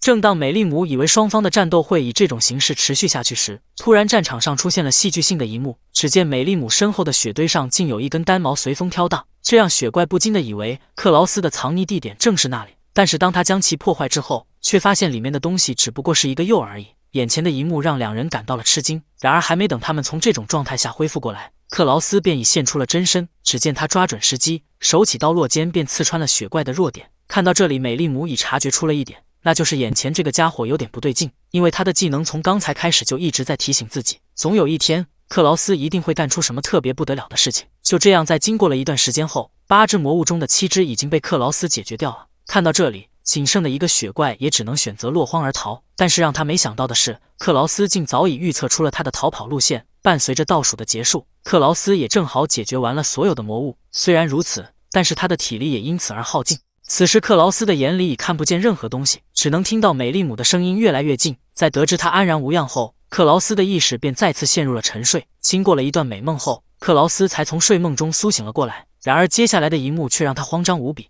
眼前的一幕让克劳斯震惊无比，并让他不由得感觉自己可能已经来到了天国。若不然的话，怎么可能会有一名美少女睡在自己的身旁？就在克劳斯还在为此而愣神时，一旁的美丽姆却已从睡梦中苏醒了过来。在看见克劳斯已恢复了意识后，美丽姆便随即跟他打起了招呼。然而话讲到了一半，他就发现眼前这老色批的眼神有点不对，这让美丽姆不由得喊道：“你打算要看到什么时候？”听到这里，克劳斯才反应了过来，眼前之人竟是美丽姆，这也让他随即惊呼道：“原来你是女的呀！”而得到的答复却是：“你看不出来吗？还不赶紧转向那边，再看的话可要收费了。”听到这里，克劳斯只能一边道歉，一边赶紧转过身去。虽然如此，但是他那躁动的内心却一点也没有闲着。然而就在克劳斯还在回味刚才的场景时，突然手上的疼痛将他拉回了现实。此时克劳斯才注意到自己的身上竟缠满了绷带，不仅如此，而且还有一股钻心的疼痛感越来越强烈，这让他不禁的惨叫了起来。听到这里，美丽姆急忙提醒克劳斯不要解开绷带，因为此时他的全身都处于冻伤的状态。当时他在赶到克劳斯身边的时候，发现他几乎已经快被冻死了。为了救回克劳斯的性命，于是他便挖开了血洞，并用自己的身体为克劳斯取暖。听到这里，克劳斯才意识到自己差点就死掉了。还有就是加上这次的话，美丽姆已经救下自己2次了，这让他不禁的感觉有个同伴也挺不错的。虽然如此，但是克劳斯还是对美丽姆说道：“谢谢你的帮助，但是同伴一事还是以后再说吧。”听到这里，美丽姆便随即大闹了起来。实在拿他没有办法的克劳斯只能再次对其说道：“你看啊，之前我不是一直不同意咱俩组队的事情吗？但是在得知你是女的后，就立即同意了下来，是不是有点太那个啥了？”而得到的答复却是我并不在意啊。听到这里，克劳斯便询问美丽姆为什么非要跟自己组队。要知道他可是万年的吊车尾。对于这一点，美丽姆表示，刚开始的时候大概是因为技能的关系，他有一项独特的能力，名为直觉，可以事先预测到事情的好坏，只要遵从技能的声音，那么大多数的情况下都不会出错。也正是因为有这个技能的存在，所以他才能跟上克劳斯的速度。不过话虽如此，但是决定是否遵从技能的提示则完全凭自己的意识，所以在他看来，克劳斯绝非等闲之辈，毕竟他可是自己亲自选出的搭档。就这样，在2人达成共识以后，他们便随即打算用这所剩无几的时间，完成对特别羁绊的绝地反杀。虽然克劳斯终于认同了美丽姆同伴的身份，但是眼下却有一个问题困扰着2人，那就是如何在所剩无几的时间内完成终极试炼。对于这一点，克劳斯已经有了想法，那就是狩猎食尸鬼。这种不死的怪物虽然拥有着强大的力量以及抗击打能力，但是他们的动作却异常的迟缓，所以只要能找到食尸鬼，那么即使是他们2人也能轻松将其消灭。听到这里，美丽姆便产生了一个疑问，那就是食尸鬼不是一开始的时候就被净化干净了吗？所以与其选择他们，还不如找一些其他魔物的素材更靠谱一些。对于这一点，克劳斯表示消失的只不过是下级的食尸鬼而已，而那些中级以上的食尸鬼则仍然健在。在听见克劳斯竟打起了上级魔物的主意后，美丽姆便随即吐槽了起来。然而得到的答复却是换作其他魔物的话，只会更加绝望，因为他已事先调查过自动机能里的怪物列表，发现所有的下级领域几乎已经全灭了。听到这里，美丽姆便随即猜出，肯定是特别羁绊的那群家伙搞的鬼，也不知道冒险者工会在干些什么，竟然还不将他们赶紧取缔。说到这里，美丽姆才突然意识到，克劳斯的技能竟然如此的作弊。在一顿商业互吹后，克劳斯便告知美丽姆自己所了解的情报仅限于曾经战斗过的对手，但是因为他还未与上级食尸鬼交手过，所以也不知道与其对战的话会发生什么。即使是这样，你也要跟我一块去吗？然而得到的答复却是那是当然的，我可是早已跃跃欲试了。在达成共识以后，克劳斯便提醒美丽姆一会赶路的时候一定要万分小心，因为他打算使用最高速度赶往目的地。为此，他已经将自己所有的高级药水全部喂给了绿，这也让他的速度提升到了原来的4倍，所以别一个不注意被甩下去了。对于这一点，美丽姆表示完全没有问题。你以为我是谁啊？伴随着这句话的结束，克劳斯也随即发动了技能等级2的自动移动。就这样，在经过了一段时间后，克劳斯也顺利来到了城镇附近的古教会。虽然这里外表看似普通，但是它的下方却隐藏着一座未被完全探知的地下城，其最深的层数至今为止仍未有人到达过。也正是因为这个原因，所以克劳斯才会选择这里，因为他感觉即便盖因的手能伸到这座地下城，但是他也无法将这里净化。然而话音刚落，克劳斯便察觉到了一点，那就是马车上好像少了一个人。为了在所剩无几的时间内完成终极试炼，克劳斯竟打起了上级领域的主意。为此，他特意来到了古教会。然而正当他打算下车前往副本时，克劳斯却突然发现马车上竟然少了一个人。正当他以为美丽姆被甩下了马车时，他的后背竟传来了一股柔软的感觉，这让他不禁地掀开了斗篷。在看见克劳斯已恢复意识后，美丽姆便随即对其大喊道：“我可没有害怕，河流什么的对于我来说完全是轻轻松松。”这句话虽然让克劳斯感到了一头雾水，但是为了尽快完成任务，他也没有过多深究。随后2人便前往了地下城。然而没走2步，美丽姆便害怕了起来。正当他还在为此而吐槽时，克劳斯突然在他的身后做出了一个鬼脸，这给美丽姆吓了个半死。就这样，在一顿嬉闹过后，美丽姆的情绪也缓和了不少。随后2人便来到了地下6层。然而在到达这片楼层的同时，克劳斯也变得异常谨慎了起来，这让美丽姆感到了不解。对于这一点，克劳斯表示，那是因为这里对于我们来说还是太早了。这座地下城的历史不仅比上方的城市还久，而且其威胁程度甚至让人们不得不在上方建立神圣的教会。但是因为这个地下城太过深邃的原因，所以神圣力不仅无法触及到下层领域，而且还阻碍了上方瘴气的发散，这就导致了这座地下城最终发展到了让人望而生畏的地步。虽说偶尔会有圣职人员或者上级冒险者过来净化这里，但是因为教会给的报酬少得可怜，所以这里的进展一直不怎么顺利。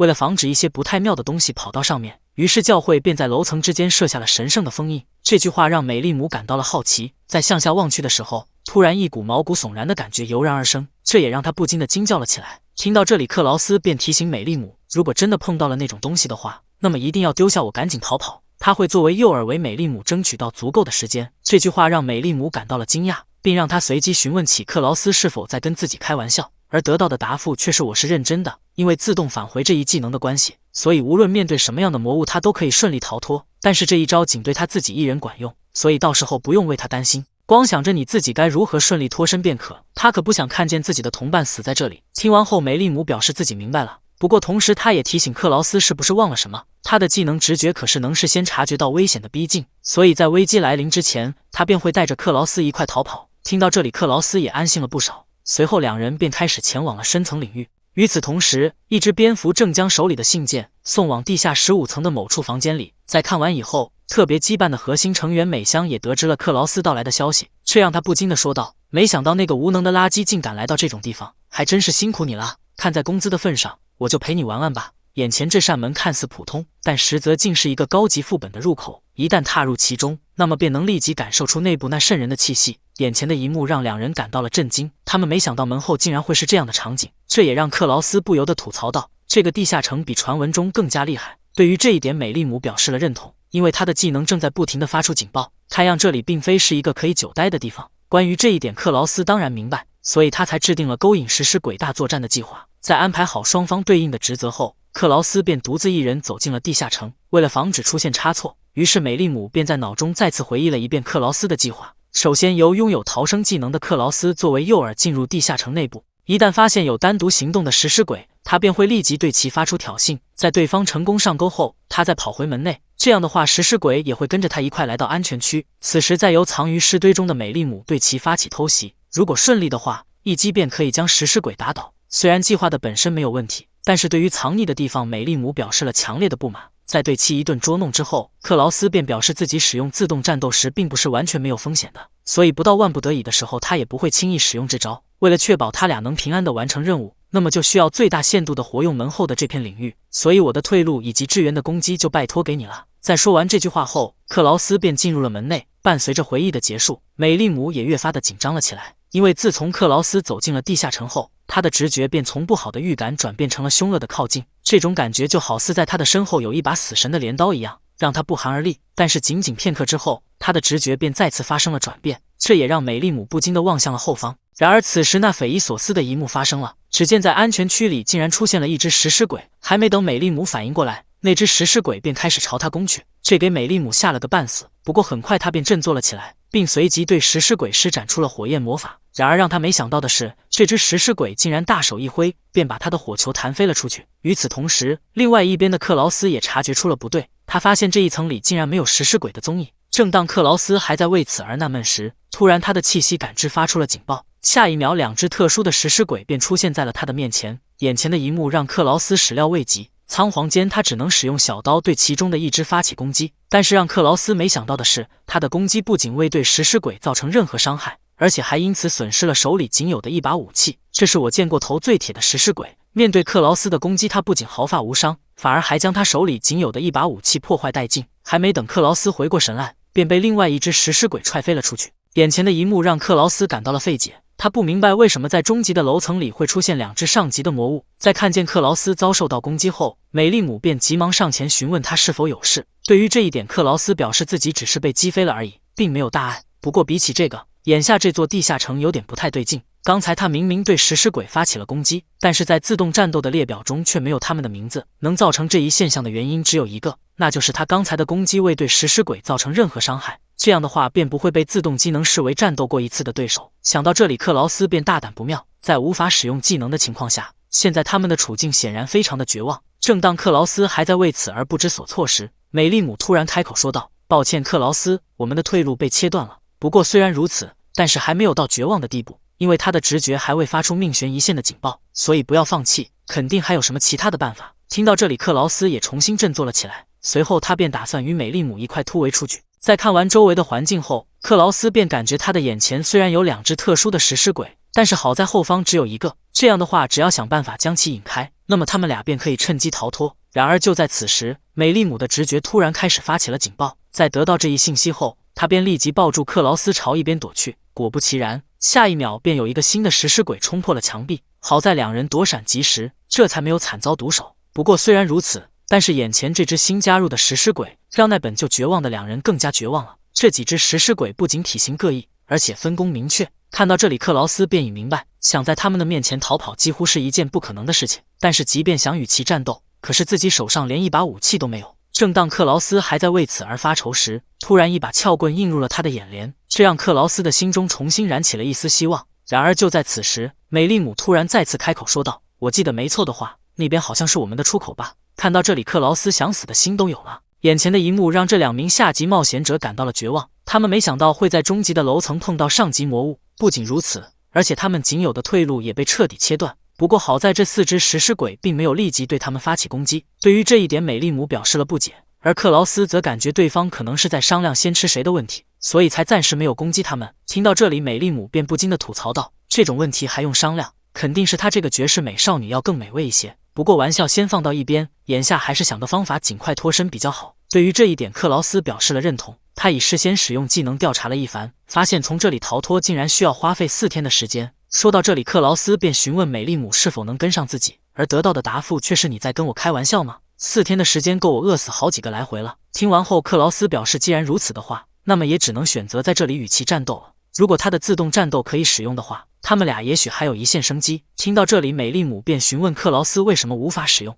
而得到的答复却是还没满足发动条件，他必须对敌人造成一次实质性的伤害，才能将对方视为战斗过的对手。但是眼下这些食尸鬼因为太过坚硬的原因，所以直到现在他也没有对其造成任何伤害。正当克劳斯还在为此而发愁时，突然一只食尸鬼的手掌引起了他的注意，这让克劳斯不禁地惊呼道：“那个高个子食尸鬼的手掌上好像有烧伤。”对于这一点，美丽姆表示那个应该是他的火球造成吧。当时那只食尸鬼就是用的左手弹飞的他的魔法。然而话音刚落，两人便同时想到了一点，那就是食尸鬼怕火。即使他们是一群上级的魔物，但是这个弱点也依然无法改变，所以只要利用好这点，那么他们便能对食尸鬼造成实质性的伤害。想到这里，两人便有了一个大胆的想法。只见美丽姆率先对食尸鬼发射了一枚火球术，与此同时，克劳斯也从侧面开始朝食尸鬼跑去。趁着对方还没有反应过来，克劳斯便一个加速躲到了火球的下面，随后他便将手里那只特殊的撬棍深入了美丽姆的火球之中。因为有布料的原因，所以他的撬棍也很快燃起了熊熊的烈焰。趁着食尸鬼的视线被火球术所吸引时，克劳斯趁机从后面用火焰撬棍对食尸鬼发起了攻击。伴随着两者接触的瞬间，那自动战斗的列表上也显示出了食尸鬼的名字。看所需条件已经达成，克劳斯便对美丽姆大喊道：“25分钟之内我便会结束战斗，所以在此期间你一定要保护好自己。”听到这里，美丽姆感到了吃惊。干掉8只血怪的时候，明明只用了10分钟而已，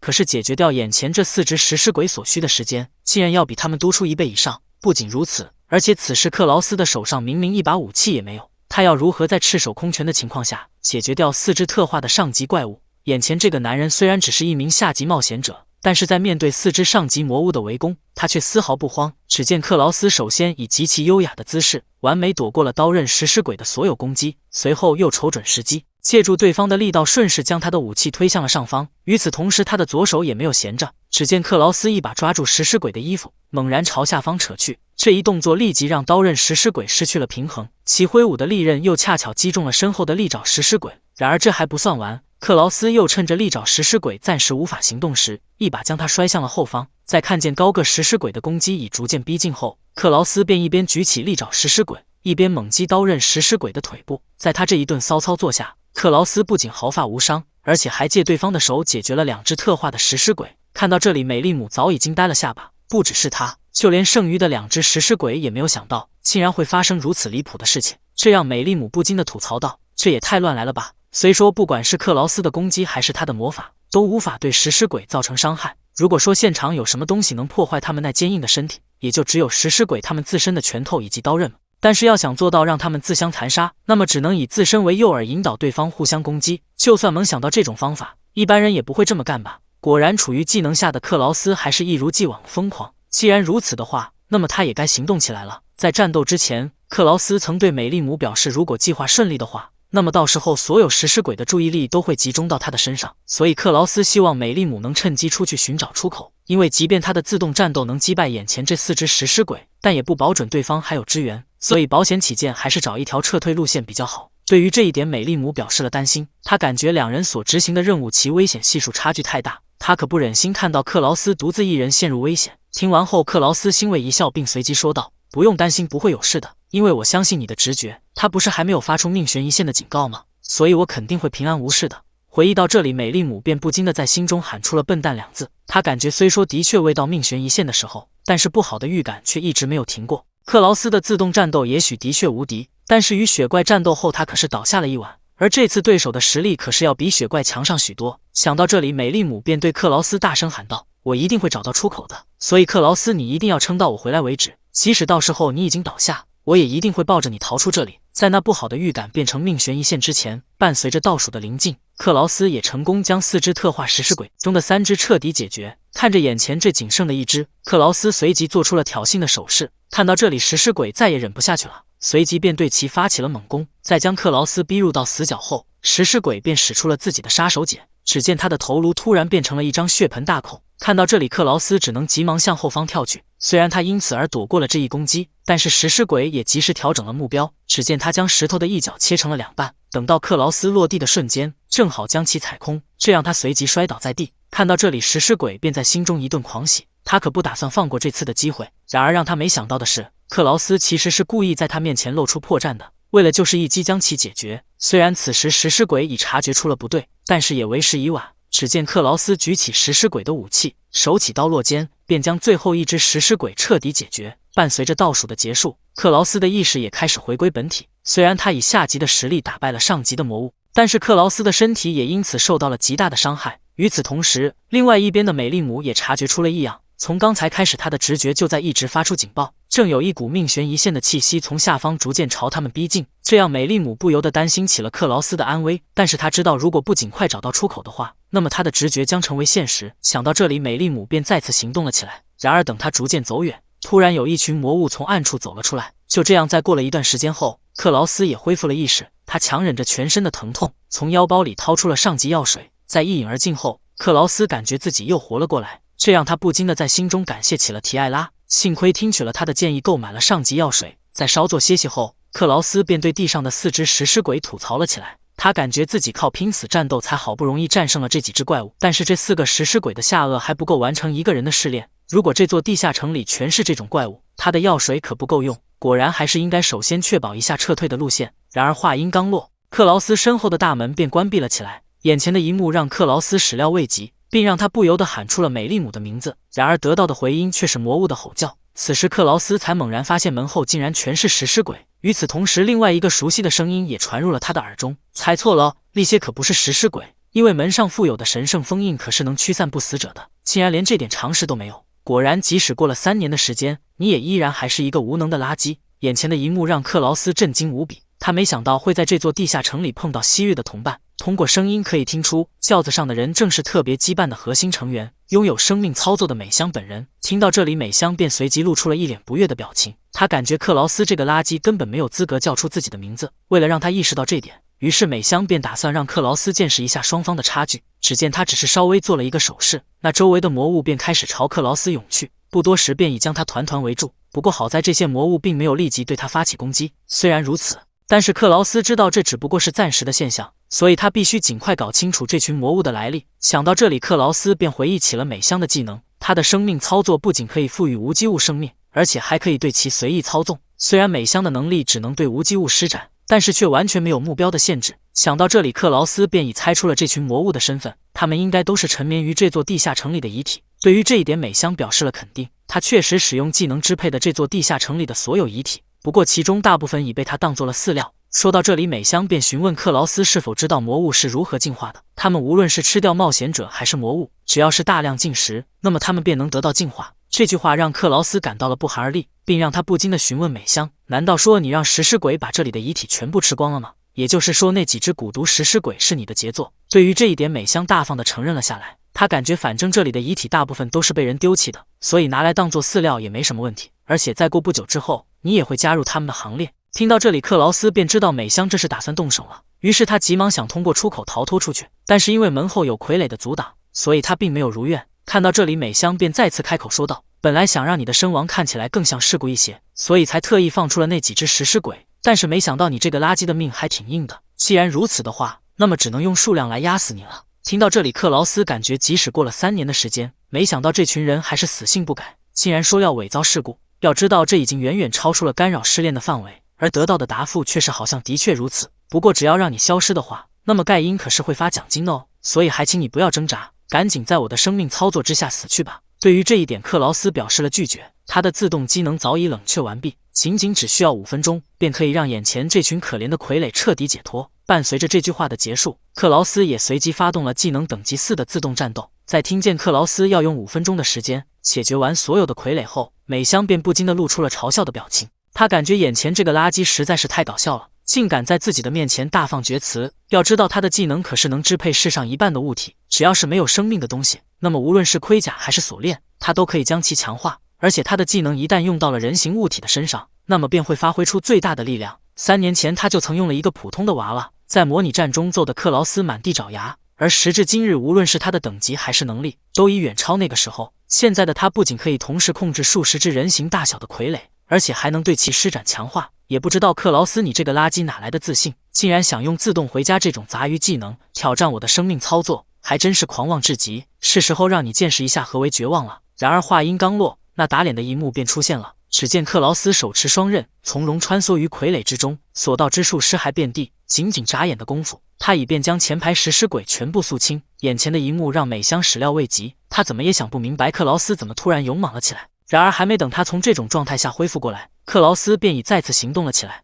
看到这里，美香只能急忙操纵傀儡发射弩箭，以求能阻挡克劳斯的前进。然而即使是万箭齐发的攻击，也依然无法伤到克劳斯分毫，这让美香更加火大了。为了彻底解决眼前这个跳虫，美香随即对剩余的傀儡施展出了强化的魔法。然而即便如此，克劳斯也依然没有将他们放在眼里，手起刀落间，他便将眼前的傀儡全部消灭。在失去了教父后，美香也狼狈地摔到了地上。再次起身时，两人的处境已发生了天翻地覆的变化，这让美香不禁地对克劳斯产生了害怕的情绪。关于这一点，他怎么也接受不了，他怎么可能会被克劳斯这种垃圾吓到呢？不仅如此，而且他的洋装上为什么全是血迹？这样的话简直是难看死了。这一系列的打击让美香愤怒至极，她感觉自己这个等级超过100级的精英，怎么可能会打不过一个下级的冒险者？肯定是这座地下城里的傀儡太过垃圾，所以才会让他产生这种错觉。看样只能他亲自出手解决掉克劳斯了，哪怕这会导致他变成犯罪者也没有关系，因为以盖因的财力，这种事很容易便可以掩盖下去。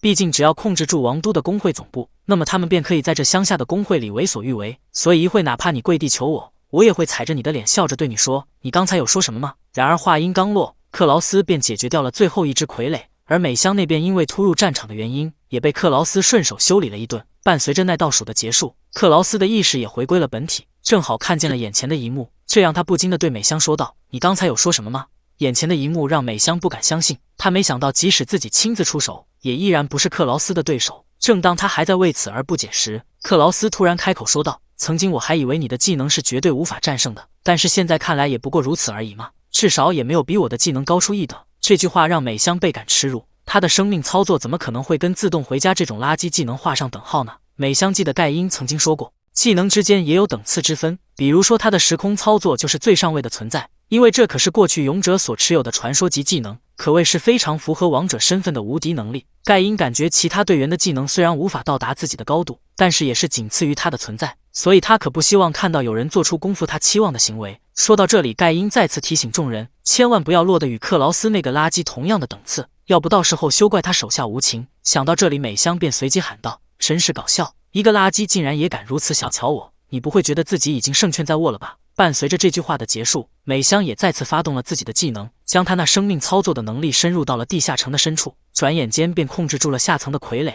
随后他又在美香的指示下，将那封印着深渊领域的大门彻底打开。要知道内部可是连特级冒险者都不敢轻易进入的地方。伴随着封印的解除，某种未知的生物也从沉睡中苏醒了过来，它的吼叫声甚至传到了上层的领域。这突然的变故让克劳斯感到了一头雾水，而另外一边的美香则与他的表情不同，他表示都是克劳斯不好，明明是的垃圾还那么狂妄。所以自己不得不使出最后的手段，放出那个被氏族视为过于危险的存在。说到这里，美香便询问克劳斯是否知道这座地下城为什么至今为止还未被人净化过。那是因为这里的首领太过强大，以至于就连特级冒险者也无法将其消灭，所以只能靠神圣的封印将其隔离。门的另外一边存在着食尸鬼们的顶点，相互蚕食后进化而成的食尸鬼之王。此时他已如饥饿的猛兽一般冲破了禁锢的牢笼。这句话让克劳斯震惊不已，他质问美香到底知不知道自己在干些什么，而得到的答复却是当然知道了。不仅如此，而且为了能让那只怪物顺利来到这一层，他已让自己的傀儡打开了所有的房门，相信在闻到他们的味道后，肯定会马上来到这里。但是非常遗憾，只有你一人会被吃掉，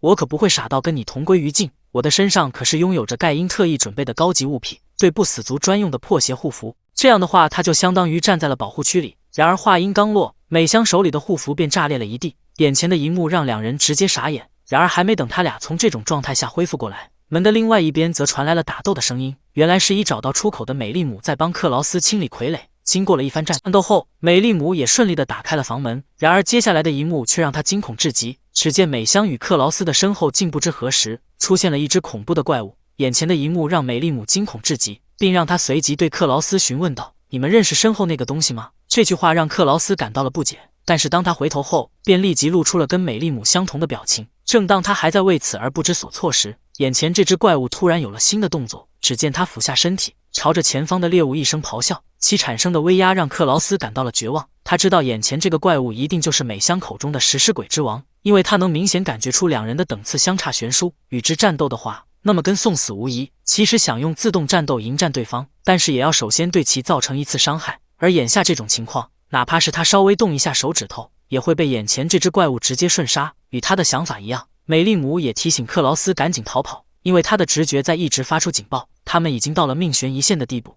然而话音刚落，美香便突然狂笑了起来。他表示刚才破邪护符坏掉的时候真是吓了他一跳，但是现在看来应该是盖因那个家伙买到了假货，还真是人傻钱多呀。伴随着这句话的结束，食尸鬼之王也停止了行动。眼前的一幕让克劳斯感到了不解。看到这里，美香便再次嘲讽道：“你不是说我的技能没有比你高出一等吗？现在就让你这只井底之蛙见识一下隐藏在生命操作下的绝技。”这句话让美丽姆感到了惊讶。在听见他的声音后，美香便不禁地挖苦道：“没想到还有人愿意做你的同伴，而且还是一名妹子，真是青春呐！不过能找你这种垃圾组队的人，想必他的技能也好不到哪去。”说到这里，美香便询问克劳斯是否知道食尸鬼之王为什么停止了动作。他的能力虽然可以操作被技能赋予生命的物体，但是却无法直接控制活物。可是如果让其吃掉被他赋予生命的物体，那么他便可以直接支配对方，这便是他的隐藏能力。为了能控制眼前这只怪物，他可是在每一层都留下了大量的人偶。不过好在这只食尸鬼之王的等级似乎并没有超过自己，要不他的技能还真无法将其支配。不过想想也是，这种乡下的地下城怎么可能会存在超过117级的怪物？虽然这只食尸鬼之王没有他的等级高，但是让其解决掉2个垃圾还是绰绰有余的，感到光荣吧。这隐藏的绝技可是特别羁绊的核心成员才知道的秘密，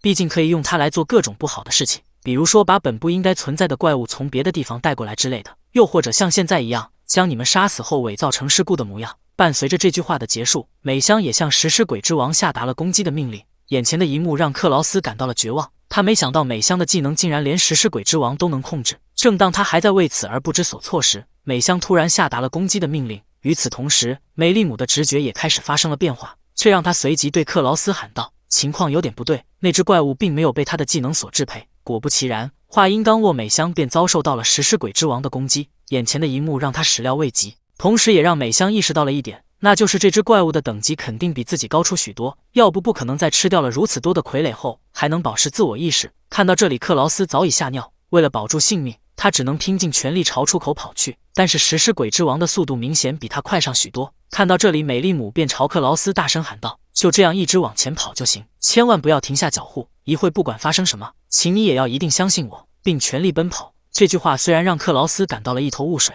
但是他还是打算照做。不过话虽如此，可是有一点让克劳斯非常纳闷，那就是美丽姆为什么瞄准的是自己。虽然他的行为让克劳斯心有疑虑，但是以目前的情况来说，他也只能将希望寄托在同伴的身上。听到这里，美丽姆微微一笑，随后表示交给我吧。伴随着这句话的结束，美丽姆也随即开始凝聚全身的魔力。不多时，那一枚威力巨大的火球便呼之欲出，径直朝克劳斯飞去。虽然眼前的一幕万分凶险，但是克劳斯还是选择了相信美丽姆，这让他不禁地闭上了眼睛，并用尽全力朝前方跑去。两人的骚操作甚至让食尸鬼之王都有点蒙圈。眼瞅克劳斯就要被双方击中时，那意外的一幕发生了。只见克劳斯突然被某个东西绊了一下，这让他的身体不由得朝前方倒去，其手中的利刃恰巧击中了美丽姆的火球，并随即让他的轨道发生了变化。眼前的一幕让食尸鬼之王始料未及，在未做防备的情况下便被其正中面门。虽然这枚火球并未对他造成伤害，但是其产生的光芒却让食尸鬼之王暂时失去了视力，而克劳斯则因为一直闭眼无关系，所以并没有受到这影响。但是同时他也不知道周围到底发生了什么。正当他还在为此而不知所措时，美丽姆突然将手伸向了克劳斯，并随即对其喊道：“快往我这边跑！”他的声音同时引起了食尸鬼之王的注意，但是好在千钧一发之际，美丽姆顺利地将克劳斯拽进了门内。看到这里，气的食尸鬼之王是立即咆哮了起来，并随即开始冲击这扇脆弱的房门。看样两人还未完全脱险，眼前的一幕让两人感到了惊恐至极。他们没想到，即使进入了保护区里，食尸鬼之王也依然没有放弃。眼瞅他就要冲破眼前这扇脆弱的房门，克劳斯只能赶紧起身将其关闭。但是因为食尸鬼之王的阻挠，两人的进展并不顺利。不过好在此时门上那神圣的封印发挥了效果，其产生的灼烧感就连食尸鬼之王也无法忍受。最终在两人的携手努力下，终于将那刻有神圣之力的房门彻底关闭。看到这里，食尸鬼之王仍不放弃，随即他便开始冲击眼前这面脆弱的墙壁。这恐怖的一幕着实将两人吓得不轻，并让他们不由得感觉自己今天可能就交代在这里了。正当两人还在为此而愁眉苦脸时，门内的声音竟突然戛然而止。这死寂一般的场景让两人感到了一脸蒙圈。为了确认到底发生了什么，于是克劳斯便通过门眼望向了地下城内。只见此时内部已无食尸鬼之王的踪影，看样是他在意识到自己无法突破封印后，便转身离开了。为了再确认一下，于是克劳斯便询问美丽姆感觉如何。对于这一点，美丽姆表示已经没事了，因为她的直觉没有发出任何不好的预感，也就是说他们俩已经完全脱险了。在一顿撒狗粮之后，两人便开始了短暂的休息。期间美丽姆感觉这次的冒险也太赔了，在如此大费周章后，竟然还是没有获取到终极试炼所需的素材。对于这一点，克劳斯表示也不全然，因为他刚在附近发现了一个食尸鬼的下颚。这句话让美丽姆高兴不已，加上之前打倒的那4只食尸鬼，这不正好凑齐了终极试炼所需的素材吗？而得到的答复却是非常遗憾。他虽然将那4只食尸鬼的下颚装进了包袱里，但是在刚才那种情形下，他完全没有机会将其取出。而眼下这种情况，他们也没法再次进入门内。然而话音刚落，美丽姆便询问克劳斯是用什么东西包裹食尸鬼下颚的，而得到的答复却是就跟前面那个包裹一样。在一顿无语后，两人才发现刚才绊倒克劳斯的东西正是包裹着食尸鬼下颚的包袱。这一碰巧的行为不仅拯救了克劳斯的性命，而且还让他们获取到了终极试炼所需的素材。在一顿庆祝后，两人便收拾好行李准备返回工会。看着手里这把陌生的武器，克劳斯总感觉自己好像忘记了什么。在美丽姆的提醒下，他才终于回想起来，美香还在里面呢。看着手里这把陌生的短剑，克劳斯随即陷入了沉思。看到这里，美丽姆便不禁地吐槽道：“你不会打算进去救那个人吧？”而得到的答复却是：“你在跟我搞笑吗？如果现在进去的话，那么还不得被那个怪物生吞活剥了？我只是在想，毕竟认识一场，至少将他的遗物送回故乡之类的。不过话虽如此，但是总感觉那种类型的人不太容易死掉，毕竟好人不长命，祸害1000年。”与此同时，另外一边的食尸鬼之王之所以会放弃继续攻击房门，完全是因为他记起了还有另外一个食物还留在地下城内。但是当他来到房间之后，却发现美香早已不见了踪影，这让他随即愤怒地咆哮了起来。听到这里，美香那是大气都不敢喘一声，生怕被下方的食尸鬼之王发现自己的位置。然而就在此时，突然一个陌生的声音传入了他的耳中，即使没有下级食尸鬼，也不应该来狩猎终极以上的魔物，还真是一如既往的乱来。真不知道那个笨蛋是如何活到今天的。听到这里，美香才意识到自己的上方不仅有个人，而且还将自己捆绑了起来。这让他随即质问起了对方，并用上级冒险者的身份命令他立即放开自己。然而得到的答复却是：“你真的确定要让我放开吗？还有就是你的言辞需要注意一下，你现在的身份可不是什么上级冒险者，而仅仅只是一名犯罪嫌疑人而已。你们这一路来的罪行我可是看得一清二楚，毕竟会长命令我暗中监视克劳斯，以及注意你们的行动。看来你们之间有什么过节，以至于克劳斯无论到哪，特别羁绊的成员都会从中破坏。你们还真是在我们工会的地盘上干出了不少任意妄为的事情啊！做好觉悟吧，这件事可不会草草了事。不管是你还是你们的老大盖因本人，绝对会为今天的所作所为付出代价。不过话虽如此，但是那个男人究竟是受到了怎样的星辰庇护，才能让他在这次的事件中得以生还。在以下级的实力打败上级的魔物后，又从灾难级别的食尸鬼手中逃脱。要知道这运气可是足以媲美英雄之名的。不过这种事还是先放一边，眼下还是对你说一声祝贺吧。如果这样都不能合格的话，那么一定是上天在开玩笑。所以容我在这里提前对你们说一声，欢迎来到终极冒险者的世界。此时那原本非常平静的边境小镇上，突然响起了一股哀怨的叹息声。造成这一现象的始作俑者不是别人，正是那古教会下方的食尸鬼之王。其传出的声音犹如炼狱一般，让城镇上的人感到了惶恐不安。就连正在商量对策的工会会长也被这恐怖的声音吓了一跳。在判断出发生的是古教会的方向后，工会会长便随即露出了一脸惊恐的表情。他没想到那群人竟然会如此的疯狂，竟敢解除不可接触的怪物的封印。与此同时，特别羁绊的众人也被这突如其来的一幕吓得不轻。他们不明白城镇里为什么会突然爆出一股恐怖的瘴气。正当众人还在为此而惊慌失措时，盖因突然表示不用慌张，因为这个声音和瘴气似乎都是从美香负责的古教会里发出的。这句话让众人惊讶不已。切尔非常想知道那个笨蛋到底做了什么，才能让周围的空气变得如此的恐怖，以至于就像进入了特级地下城的入口一样。对于这一点，连恩表示不只是像而已，这就是特级地下城里的空气。难道说美香将那个被氏族视为过于危险的怪物放出来了吗？对于他们的讲话，盖因不仅不以为然，反而还夸奖美香这次做得不错，看样他是吸取了切尔的教训，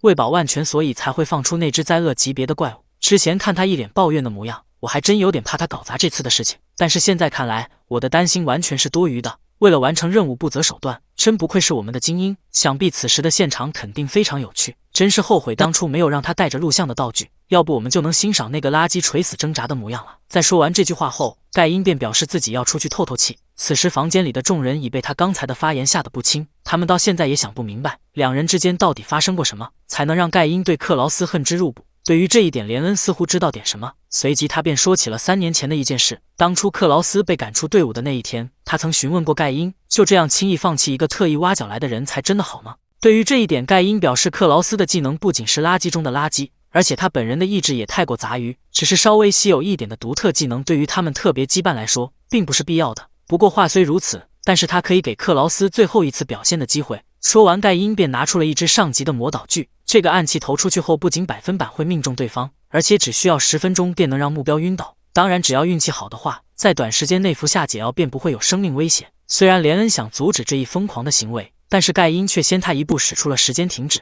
他已看出此时的克劳斯正处于自动返回的状态，因为他每次使出技能的时候，都会摆出那一副蠢到不行的姿势。在确认完这一点后，盖因便想印证一下克劳斯的绝对效果碰到自己的时间停止后会发生什么。眼前这个男人虽然只会自动回家这一垃圾技能，但是他的能力却拥有着绝对的效果，一旦将其使出，那么他便会100%的回到家中。对于这一点，盖因显然不信。此时他正打算利用自己时间停止的能力，向克劳斯发射一枚只需要10分钟便可以让他昏死过去的暗器。盖因非常想知道克劳斯在昏倒之后，他那绝对的效果该如何发挥。伴随着这句话的结束，盖因也随即投出了那拥有必中效果的暗器。然而让人尴尬的是，他竟然一个不小心将暗器玩脱手了。还没等盖因反应过来发生了什么，那枚致命的暗器便插入了他的手中。此时盖因的技能时间正好结束。看到这里，连恩那是一脸问号，他非常不解盖因为什么要用暗器插自己。在帮其恢复后，他才从盖因的口中得知了一二。听到这里，古莲吓了一跳，也就是说盖因那无敌的时间操控竟然被克劳斯的自动机能打败了。这个观点立即遭受到了切尔的否定，他感觉盖因只不过是偶然手滑了一下而已。对于这一点，连恩表示了认同，他也感觉那件事只不过是个事故而已。但是关键是盖因大人如何看待这件事，至少他那时候的无敌确实没能胜过克劳斯的绝对，无论是利用时间停止的能力还是必中的攻击，都没有影响到克劳斯的技能。那位大人一直认为世上的一切都是靠技能的优劣来决定的，所以他又会如何看待那件事呢？与此同时，另外一边的盖因则仍漫步于工会之中，他感觉克劳斯只不过是自己成为王者路上的一颗小石子而已，所以他的时空操作会输给小石子之类的事情是绝不可能的。不过话虽如此，但是他的心中为什么会涌出一股苦涩的感觉？想到这里，盖因便随即开始安慰起了自己，他感觉自己只不过是曾经偶然被小石子绊倒过一次而已，可以说是无伤大雅。而且那个小石子现已消失，所以他更不用在意这件事了。从现在开始，他的霸道之路就像此时的天空一样万里无云。然而话音刚落，一个熟悉的身影便映入了他的眼帘，眼前的一幕让盖因始料未及，他怎么也想不明白克劳斯为什么还活着，这让他不禁地怀疑起了自己的眼睛。他记得美香在信中确实说过，克劳斯已经进入了他们设计好的陷阱中。面对4只上级食尸鬼以及灾厄级的魔物，他不可能会逃出那座地下城啊！就在盖因还在为此而纳闷时，一个陌生的声音突然传入了他的耳中，来的正好。盖因卡修大人，关于今天的终极试炼，有些话想要问一下你。伴随着倒数的临近，那冒险者公会的终极试炼也即将结束。然而就在这最后的时刻，冒险者公会里突然出现了令人目瞪口呆的一幕。只见克劳斯竟敢在试炼结束之前，骑着一头驴冲进了公会的大厅，在发现还未超时后，他便随即欢呼了起来。然而还没等他嘚瑟2下，克劳斯便发现自己为什么会骑在驴身上。这句话立即引起了2名接待员的疯狂吐槽。就这样，在过了一段时间后，特利路也宣布了终极试炼的结束。他表示，想必大家都知道这次的试炼发生了许多不正常的事情。关于这一点，工会会找一个机会向大家说明以及道歉。还有最后骑驴赶到的某人，对于你的说明也会在之后单独进行。眼下还是先进行试炼结果的审查吧。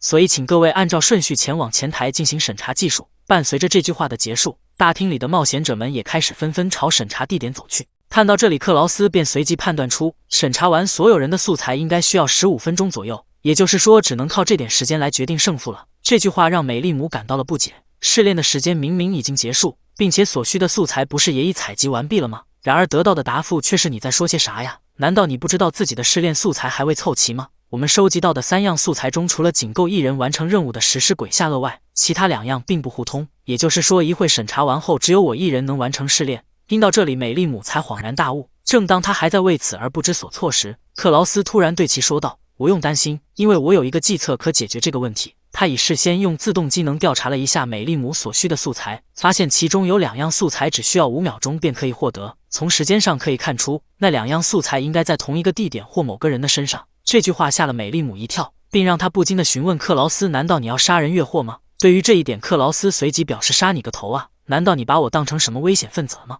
然而得到的答复却是：“难道不是吗？”这句话差点让克劳斯当场气晕过去。他表示自己这个和平主义者想出的办法肯定是合法合规的。说完后，他便指向了工会的售卖部。克劳斯表示那里不仅贩卖各种药水，而且还有他们之前采集到的一部分素材，所以只要将其回购，那么美丽姆便能凑齐试炼所需的素材。在一顿大出血后，克劳斯也顺利地买回了2样素材，这让他不禁地吐槽道：“这工会也太黑了吧！试炼当天的物价竟然如此的离谱，怪不得没人用这种方法完成试炼。”对于这一点，美丽姆表示这种方式行不通吧，而得到的答复却是规则里又没说不能通过购买获得。工会的试炼看的是能否在规定的时间内完成委托，而不是采集时所用到的能力。加上这5只食尸鬼的下颚，你的试炼课题中所需的素材正好凑齐，这样的话，你便能顺利的通过终极试炼了。伴随着一句“就当是在雪山时救我性命的谢礼吧”，克劳斯便将手里仅有的5只食尸鬼下颚给了美丽姆。这样的话，他便能顺利的通过终极试炼。对于只有自己1人能通过试炼这一结果，美丽姆显然无法接受，而克劳斯则表示反正自己都已经晚了3年了，再晚1年也没有什么关系。然而话音刚落，工会里便传出了一声悲鸣。只见美丽姆先是让克劳斯清醒了一下，随后又对其说道：“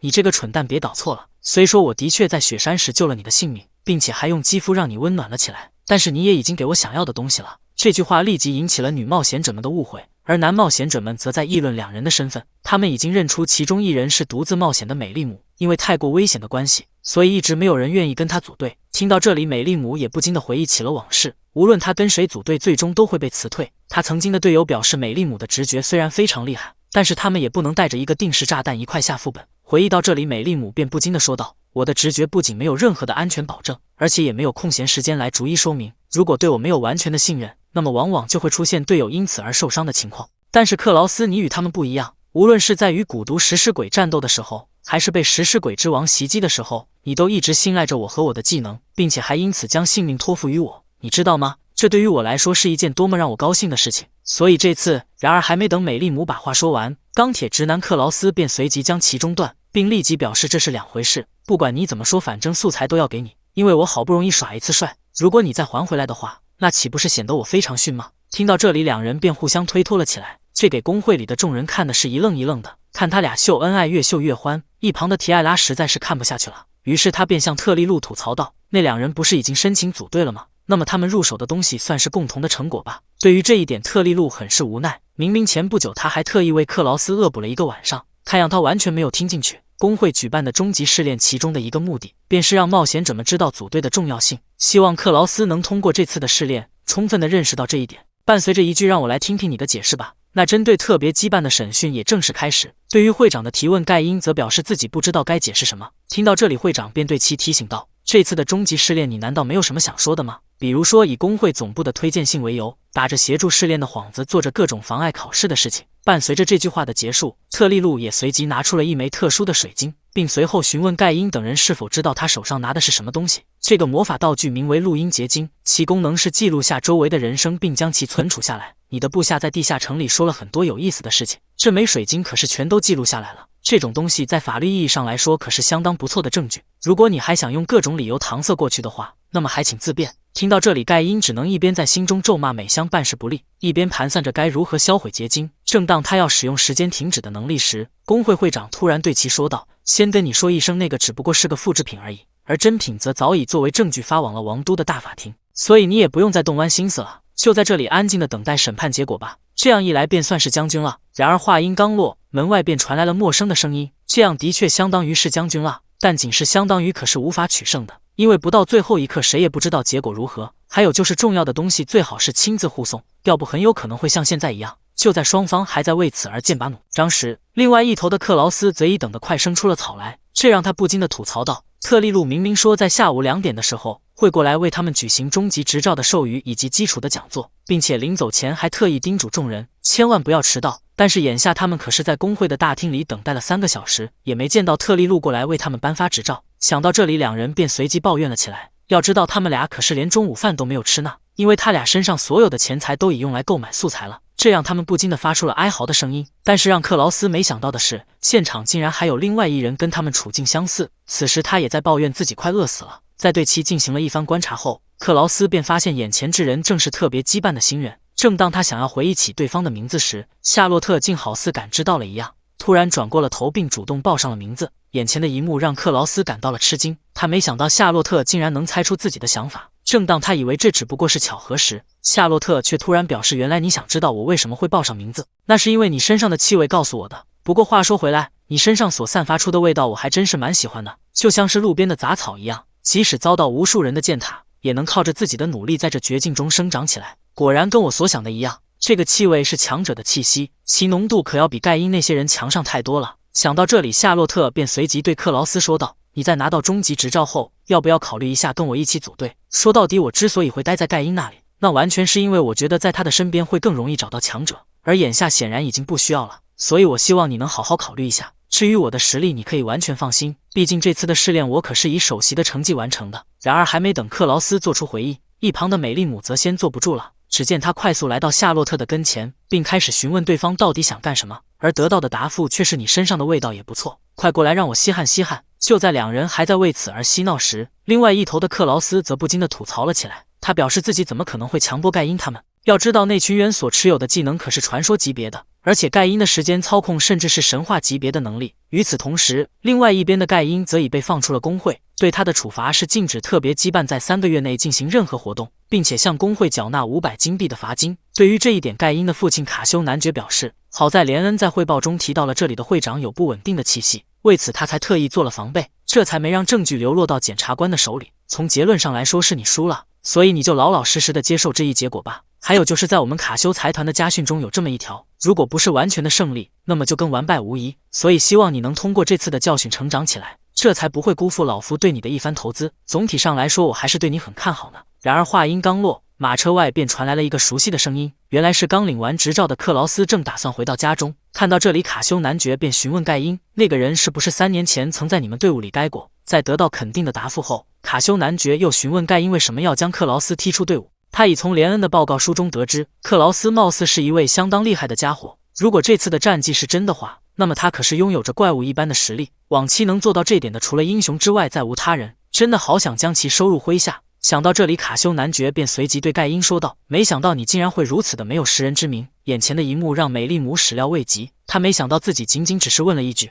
我和你妹妹比起来谁更可爱，她的直觉便发出了命悬一线的警告。正当美丽姆还在为此而纳闷时，突然她的耳边传来了一个陌生的声音，欢迎回来哥哥，你昨晚没有回家可是吓坏我了，想必你一定是为了完成终极试炼才不得已这样做的吧。跟女孩子出去约会并彻夜未归这种事，我的哥哥肯定是做不出来的。察觉出语气不妙的克劳斯只能急忙解释了起来，就这样，在经过了一段时间后，两人才好不容易进入了家中。随后，克劳斯便将自己已顺利通过试炼的消息告知了义妹，这让丽兹高兴不已。因为哥哥不仅达成了多年的夙愿，而且这次还是毫发无伤的回到了家里，所以作为奖励以及庆祝，丽兹便打算做一顿好吃的，好好犒劳一下哥哥。听到这里，美丽姆瞬间安心了不少。看样她的直觉有时候也会出错。然而话音刚落，丽兹便转头对美丽姆表示了感谢，谢谢你能成为只能和驴做朋友的哥哥的同伴。为了答谢这点，于是丽兹便询问美丽姆有没有什么想吃的。虽然美丽姆表示不用在意自己，但是丽兹还是想为其做点什么。正当两人还在为此而相互扯皮时，一旁的克劳斯突然说出了一个菜名，他表示这是美丽姆今天吃早餐时不经意说出来的名字。听到这里，丽兹便随即决定就用这道菜来招待美丽姆吧。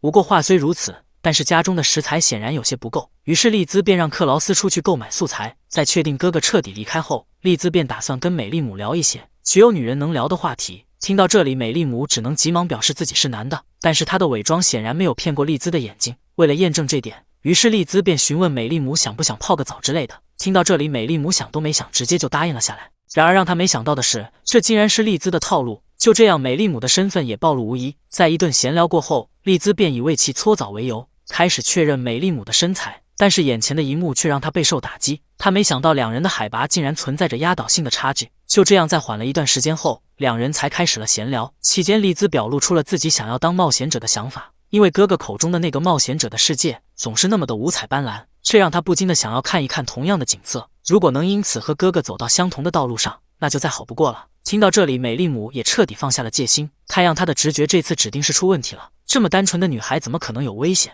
然而就在此时，丽兹突然开口说道，还有一个目的，便是为了让哥哥不被一些奇怪的虫子缠上，所以才必须要尽快在他身旁严加看守。特别是终极出道以后，世人也应该差不多注意到哥哥的魅力所在了。说到这里，丽兹便询问美丽姆是不是也这么想的，还有就是你的性别是不是哥哥早就知道了，以及你们俩昨晚是怎么过夜的。听到这里，有些慌乱的美丽姆不经意间将克劳斯揉了自己的欧派的事情说了出来。听到这里，丽兹本想接着询问一番，但是正巧此时克劳斯回到了家中，这让丽兹瞬间转移了目标。看样今晚将是一个不眠之夜。此时在那安静祥和的龙鸣峡谷内，竟突然传出了魔巫的惨叫声。造成这一异象的始作俑者不是别人，正是特别羁绊的众人。在看见已成功捕获到幼龙后，盖因便随即露出了邪魅一般的笑容。与此同时，另外一边的修罗场则仍在持续。丽兹已从美丽姆的口中得知，哥哥竟然在终极试炼中做出了很多危险的事情。对于这一点，克劳斯表示那是不可抗力的事情，因为盖因一直在妨碍他们。然而得到的答复却是多说无益。既然你已违反了我们的约定，那么审判结果自然是有罪。因此，在接下来的1个月的时间里，禁止你参加任何的工会活动，并且还要在此期间对一枚溺爱有加，这便是我对你下达的处罚。然而话音刚落，克劳斯便表示了异议。听到这里，丽兹已快哭出了声来。他没想到哥哥竟然不愿溺爱自己。对于这一点，克劳斯表示有意义的并不是这一条，而是他如果在家休息1个月的话，那么没有任何收入的他们该吃什么喝什么。听到这里，丽兹感觉克劳斯说的也有道，于是他便稍加修改了一下惩罚的内容。他只允许克劳斯做一些不危险的工作，比如说清理下水道或者测试新品之类的任务。听到这里，克劳斯便随即吐槽了起来。他表示怎么可能会有这样的委托。然而对于这一点，义妹根本不听。于是为了解决这个难题，克劳斯只能来到冒险者工会寻找特利路，希望他能为自己推荐这类的任务。然而得到的答复却是你也太小看冒险者的工作了。不过虽然我很想这么说，但是眼下还真有这么一个机会。说到这里，特利路便询问他俩是否知道特优任务。这句话让两人感到了一脸问号。看到这里，特利路便为其解释道，那是作为终极试炼的道歉以及谢礼，工会特意为你们准备的活动。因为有保密义务的关系，所以我也不能对你们说的太详细。总之就是托你们的福，让我们对那些瞧不起我们这种乡下工会的混账贵族们报了一箭之仇。虽说没能对奇异击毙令实属遗憾，但是全靠你们工会才能找到那群家伙的破绽。所以作为感谢，还请你一定要接受边境之城工会为你们准备的特优任务。当然，执行这个任务时不仅可以携带家眷，并且食宿以及路费全部由工会承担。只要在空闲的时候清理一下水路，便算完成委托。也就是说，你们这趟任务不仅可以免费享受4天3夜的温泉旅行，而且还是有报酬那种的。就这样，克劳斯在特利路的推荐下，带着义妹以及美丽姆前往了龙水温泉之乡。在经过了一段短暂的旅行后，克劳斯一行人也终于来到了此行的目的地，那龙水温泉之乡。看到这里，克劳斯便询问丽兹这次的委托感觉如何，是不是完全符合你提出的条件。对于这一点，丽兹表示即便如此，但是也不代表我完全原谅你啊。就在丽兹还在为此而气鼓鼓时，突然那龙水温泉之乡的宣传册映入了他的眼帘。在仔细阅读后，丽兹突然发现这里的温泉竟然还有混浴，这让丽兹不禁地开始了浮想联翩。就在他还在为此而幻想时，克劳斯突然开玩笑地说道：“好像已经很久没有和丽兹一起泡澡了。”这句话让丽兹的脑中瞬间产生了不可描述的画面，并让其不禁地大喊道：“这种事情对于我们来说还是太早了。”就这样，在克劳斯的一脸问号下，众人也顺利地来到了下榻的旅馆。第二天的清晨，众人便迫不及待地享受起了温泉。在闲聊期间，丽兹表示，如果克劳斯能够走错浴室，来到这里跟他们一块泡澡就好了。对于这一点，美丽姆表示男浴池的位置在他们的下方，所以那个家伙根本不可能走错。这句话成功引起了丽兹的注意，并让他随即来到了墙边。在发现克劳斯果然在下方后，丽兹便兴奋地向他打起了招呼。因为声音太大的原因，于是克劳斯便提醒丽兹安静一下，这样的话会给其他顾客添麻烦的。而得到的答复却是这里根本没有其他顾客。然而话音刚落，丽兹的浴巾便意外地脱落了下来，眼前的一幕让两人始料未及。就这样，在一顿尴尬后，众人便早早地结束了这晨间的泡澡。虽然如此，但是回到房间后，丽兹还是对这件事耿耿于怀，这让她不禁地喃喃自语道：“至少也要等到我再发育一点。”听到这里，克劳斯便随即吐槽了起来：“丽兹那个家伙到底是怎么了？”这句话让美丽姆感到了无语。他提醒克劳斯能不能稍微注意下别人的少女心，然而得到的答复却是：即便你这样说，但是丽兹以前可是经常跟我一块洗澡，我可是早就见怪不怪了。再说她的身材跟小时候也没有太大的变化。这句话让丽兹瞬间起了杀心，然而还没等他动手，克劳斯却再次对其说道：“但是就算没有什么变化，丽兹也是世界第一可爱的。”这句话简直是直击丽兹的要害，让其瞬间没了脾气。被拿捏的死死的丽兹只能留下一句：“妹别3日。”当刮目相看后，便独自离开了房间。看到这里，克劳斯便表示，既然午饭已经吃过了，那么接下来也该做一下清理水道的任务了。虽然美丽姆也想跟他一同前往，但是克劳斯更希望他能帮自己照顾一下丽兹。在分配好任务后，克劳斯便独自一人前往了任务地点。但是当他到达现场后，却被眼前的一幕直接震惊到了。在与美丽姆分开后，克劳斯便独自一人前往了任务地点。在看见周围的环境是如此的安静祥和后，克劳斯便不由得吐槽道：“看样美丽姆的直觉有时也会出错。如此和平的温泉之乡怎么可能会有危险？更别说其威胁等级还是接近于地下墓地的规模。”然而话音刚落，那打脸的一幕就出现了。只见一棵断掉的树干突然从他的面前呼啸而过。不仅如此，而且就在不远处的前方，竟然有一群冒险者正在与一只巨大的史莱姆对战。要知道，这只魔物的体型可是远远超出了正常的水准。看到这里，克劳斯便不禁地惊呼道：“美丽姆的直觉也太厉害了吧！”然而还没等他从这种状态下恢复过来，突然一个陌生的声音传入了他的耳中：“请问你是来执行特优任务的冒险者吗？”在得到肯定的答复后，对方便表示自己是负责水道清扫任务的向导。虽说平时这个任务只不过是调整下周围的史莱姆数量，但是不知道为何近期他们竟突然变得巨大化了，所以你能来帮我们解决掉这个麻烦，真是太感谢了。听到这里，克劳斯只能一边吐槽一边询问魔物的来历，但是向导只知道这只史莱姆是个群体型的巨大种，至于其他情报他就不得而知了。正当两人还在为此而交谈时，突然一个声音传入了两人的耳中：“向导小姐，我可要提醒你一下，对那个家伙可不要抱有什么期待哦，毕竟他可是花了3年的时间才好不容易升到了中级。在工会里大家都称呼他为无能的克劳斯，所以比起在那边跟他浪费口舌，还不如过来跟我们一起喝酒呢。”听到这里，克劳斯先是一脸惊讶，随后又一脸茫然地说道：“你们是谁来着？”这句话差点让两人当场气晕过去。他们表示自己不仅是与他在一个工会的冒险者前辈，而且还是那边那支队伍的队长。他们本来是为了庆祝队伍里的菜鸟们成功升至中级冒险者，所以才会来到这温泉之乡，但是没想到会碰到这种骚乱。说到这里，两人便又开始催促起了队员，让他们赶紧打倒史莱姆。对于速战速决这一点，克劳斯表示了认同，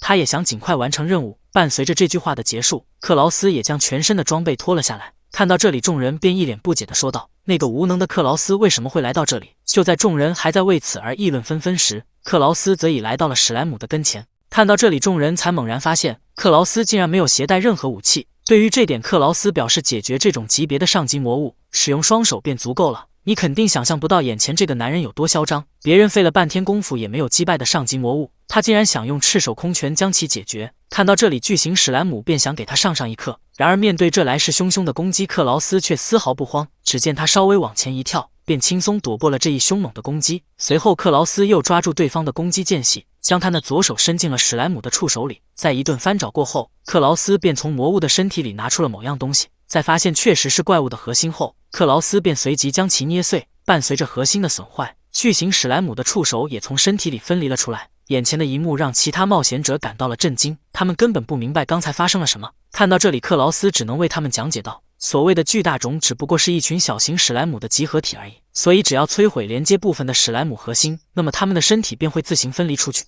因此比起武器，还是使用双手更快捷一些。虽然在寻找过程中会被史莱姆灼伤，但是这种程度的伤势只要用低级药水便可以解决。在初级时期，他可是狩猎过非常多的史莱姆，所以对于他们弱点可以说是了如指掌。不过话虽如此，但是他也是头一次见到如此巨大的史莱姆。按理说，此时的他应该对于眼前这只上级魔物心生畏惧。不过比起地下墓地里遭遇的怪物，眼前这只巨型史莱姆显然要弱上许多。想到这里，克劳斯便再次对其发起了攻击。虽然在此期间，巨型史莱姆也做了很多的应对措施，但是却被克劳斯一一化解。眼瞅他离自己越来越近，深知不妙的史莱姆只能做出最后的挣扎。只见他开始不停地蒸发身上的水分，不多时，那战场上便被浓浓的水蒸气所覆盖。眼前的一幕让众人始料未及，他们没想到这个史莱姆还持有特殊的能力。为了自身的安全，其他冒险者便打算撤出战场，但是没走两步，便遭受到了史莱姆的伏击。与此同时，处于迷雾中心的克劳斯则要比他们淡定许多，因为既然对方张开了烟幕，那么他便可以放心大胆地使出自动战斗啊。毕竟他现在还不想让太多人知道自己的技能。想到这里，克劳斯便随即发动了技能等级4的自动战斗。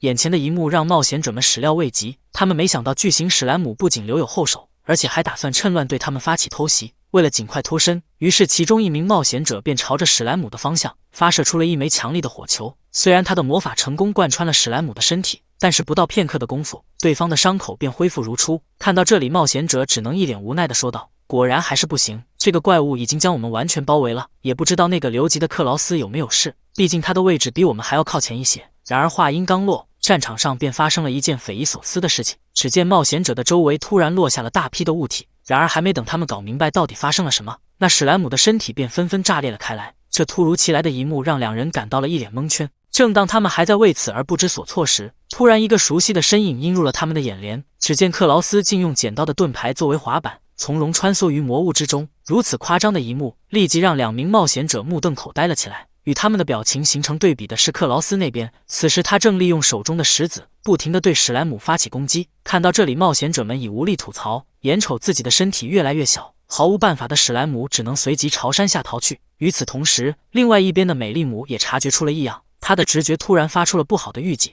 然而还没等她做出反应，浴池里便生出了浓浓的烟雾。不仅如此，而且水里似乎还多出了一个滑不溜秋的东西。正当两人还在为此而苦恼时，克劳斯突然出现在了他们的面前，并随即做出了龙爪手的手势。就这样，在他的一番努力下，此次的事件也得以解决。虽然如此，但是克劳斯的脸也因此淤肿了2天。即使是这样，两人的怒气也没有完全消除。不过好在当时现场只有美丽姆与丽兹两人，要不他真是跳到黄河里也洗不清了。正当克劳斯还在为此而思考时，身后的丽兹突然开口说道：果然不在身边看着还是会过度的担心，所以我决定了，我也要立志成为一名冒险者。虽然这句话让克劳斯始料未及，但是着急赶路的他也没有过多深究。临近正午的时候，克劳斯一行人已驾车来到了分岔路口。此时路标上的复合地下城这几个字样引起了美丽姆的好奇。看到这里，克劳斯便为其讲解道：前面那座山里拥有着数座中级以上的地下城，其内部结构不仅异常的密集而复合，并且据说在最深处的地下城里竟存在着一条货真价实的龙。听到这里，美丽姆便建议克劳斯前往复合地带，这样的话他们也能顺便升个级之类的。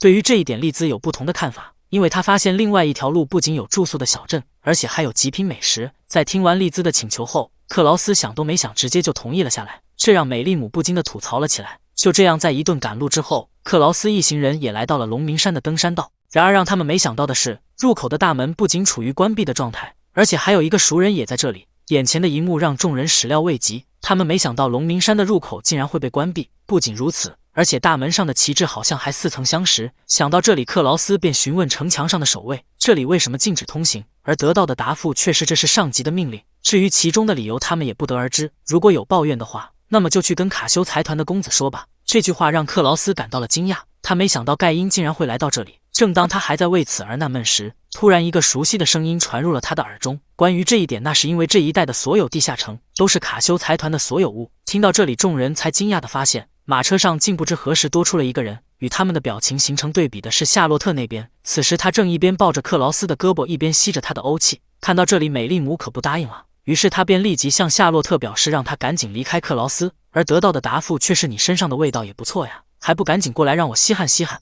得益于美丽姆的自我牺牲，也让克劳斯终于腾出了手来。随后他便将夏洛特的事情告知了异妹，他表示对方的鼻子似乎非常的灵敏，在终极试炼中他可是仅靠气味便找到了最高难度的隐藏素材。就在两人还在为此而交谈时，另外一边的夏洛特则已吸完了欧气，已心满意足的他随即便对美丽姆表示了感谢。随后他便再次与克劳斯说起了龙鸣山的事情。夏洛特表示这里是卡修家的魔石矿山中的其中一个。听到这里，丽兹也回想了起来，据说卡修财团是依靠贩卖魔石而发家的。对于这一点，夏洛特表示了肯定，他们正是利用狩猎场的方法从中赚取魔石。不仅如此，而且平时这些狩猎场也会出租给冒险者工会，并以此获取其中的利润。不过话说回来，盖因竟然会将如此重要的狩猎场连同大山一起封锁，看样他们似乎是在秘密地干某些事情。毕竟盖因可是带着核心成员以及佣兵前往了最深处的狩猎场，托他们的福，被丢到一边的我可是闲得快要长草。所以作为代替，克劳斯，你要不要跟我来比试一下，就当做是预支的情报费？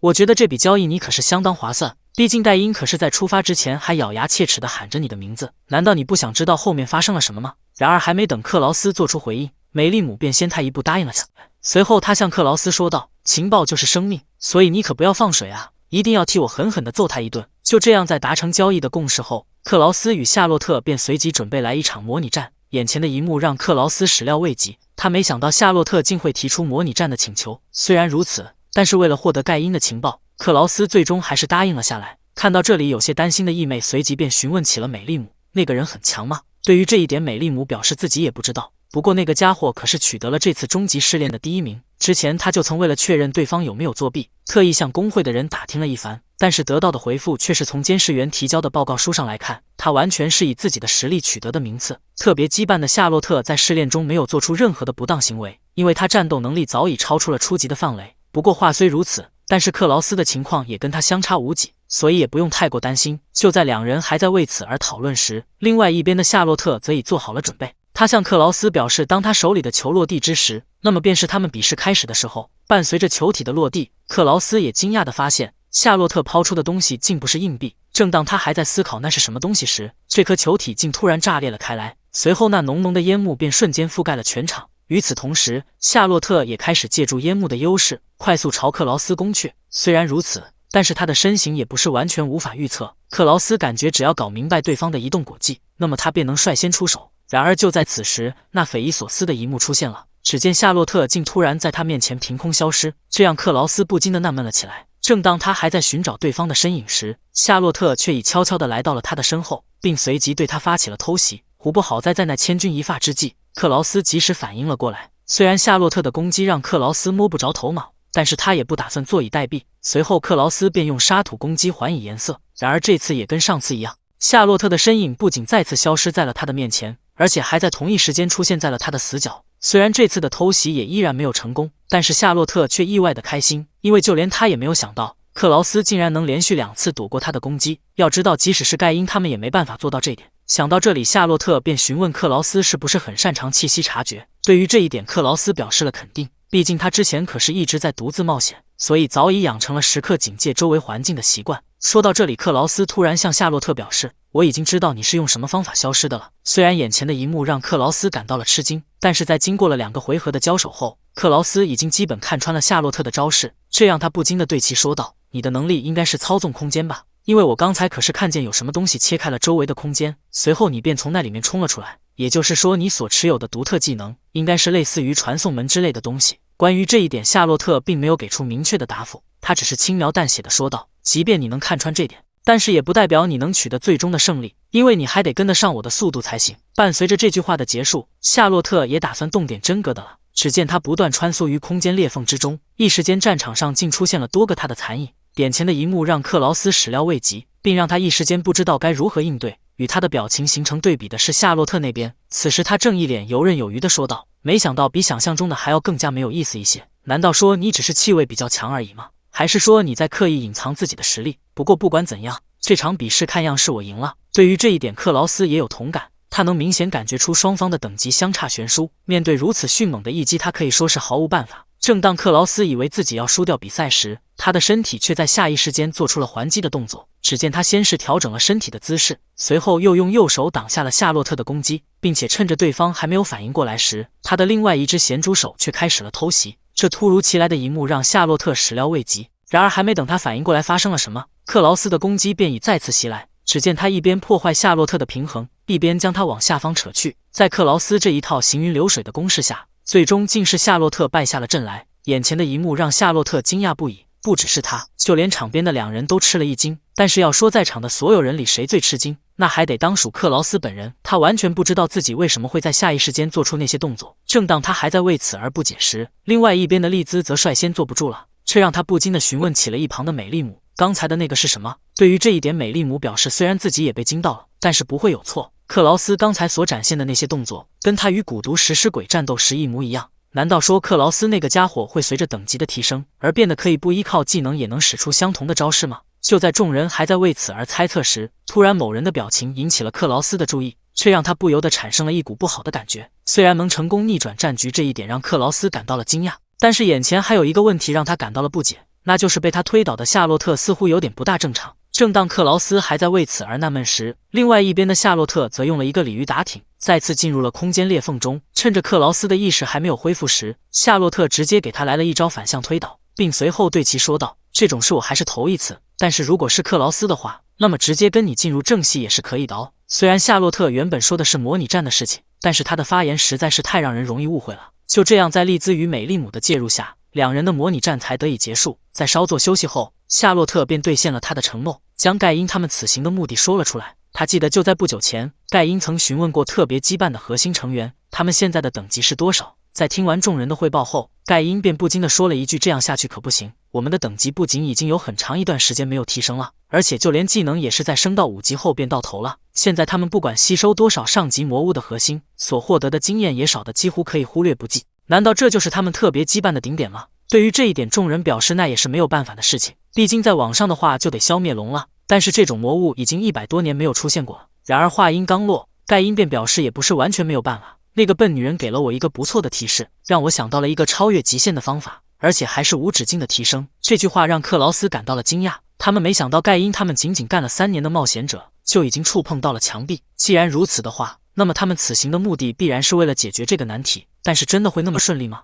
正当克劳斯他们还在为此而讨论时，一旁的丽兹却打断了3人的讲话。随后他便表示能不能别用冒险者之间的术语，而是换成普通人也能听懂的话语。听到这里，克劳斯便立即为其讲解道：如果冒险者想要跨越墙壁的限制，那么就必须获得与至今为止完全不同的高质量经验，等级的提升则需要通过打怪或者吸收魔物核心中的魔素来完成。但是这种升级方式存在着界限，虽然每个人的界限约有不同，但是大体上都能升到80至120级左右。在到达墙壁之后，无论打多少怪或者吸收多少魔物的核心，所获得的经验都会少得几乎可以忽略不计。所以人们也将这面墙壁称呼为特级之壁，代表着触控到的人已经到达了人类的界限。想要突破特级之壁的方法只有一个，那就是消灭灾厄级别的魔物。这个世界因为有特级之壁的存在，所以人类能够到达的高度早已注定。如果想突破这层限制，那么就必须消灭灾厄级别的魔物。但是那种东西人类真的能打倒吗？毕竟传说中的灾厄之龙可是能毁灭国家的存在，与之战斗的话，除非是踏入了英雄的领域，要不简直跟送死无疑。听到这里，夏洛特便表示盖因他们正在做的事估计就是这个，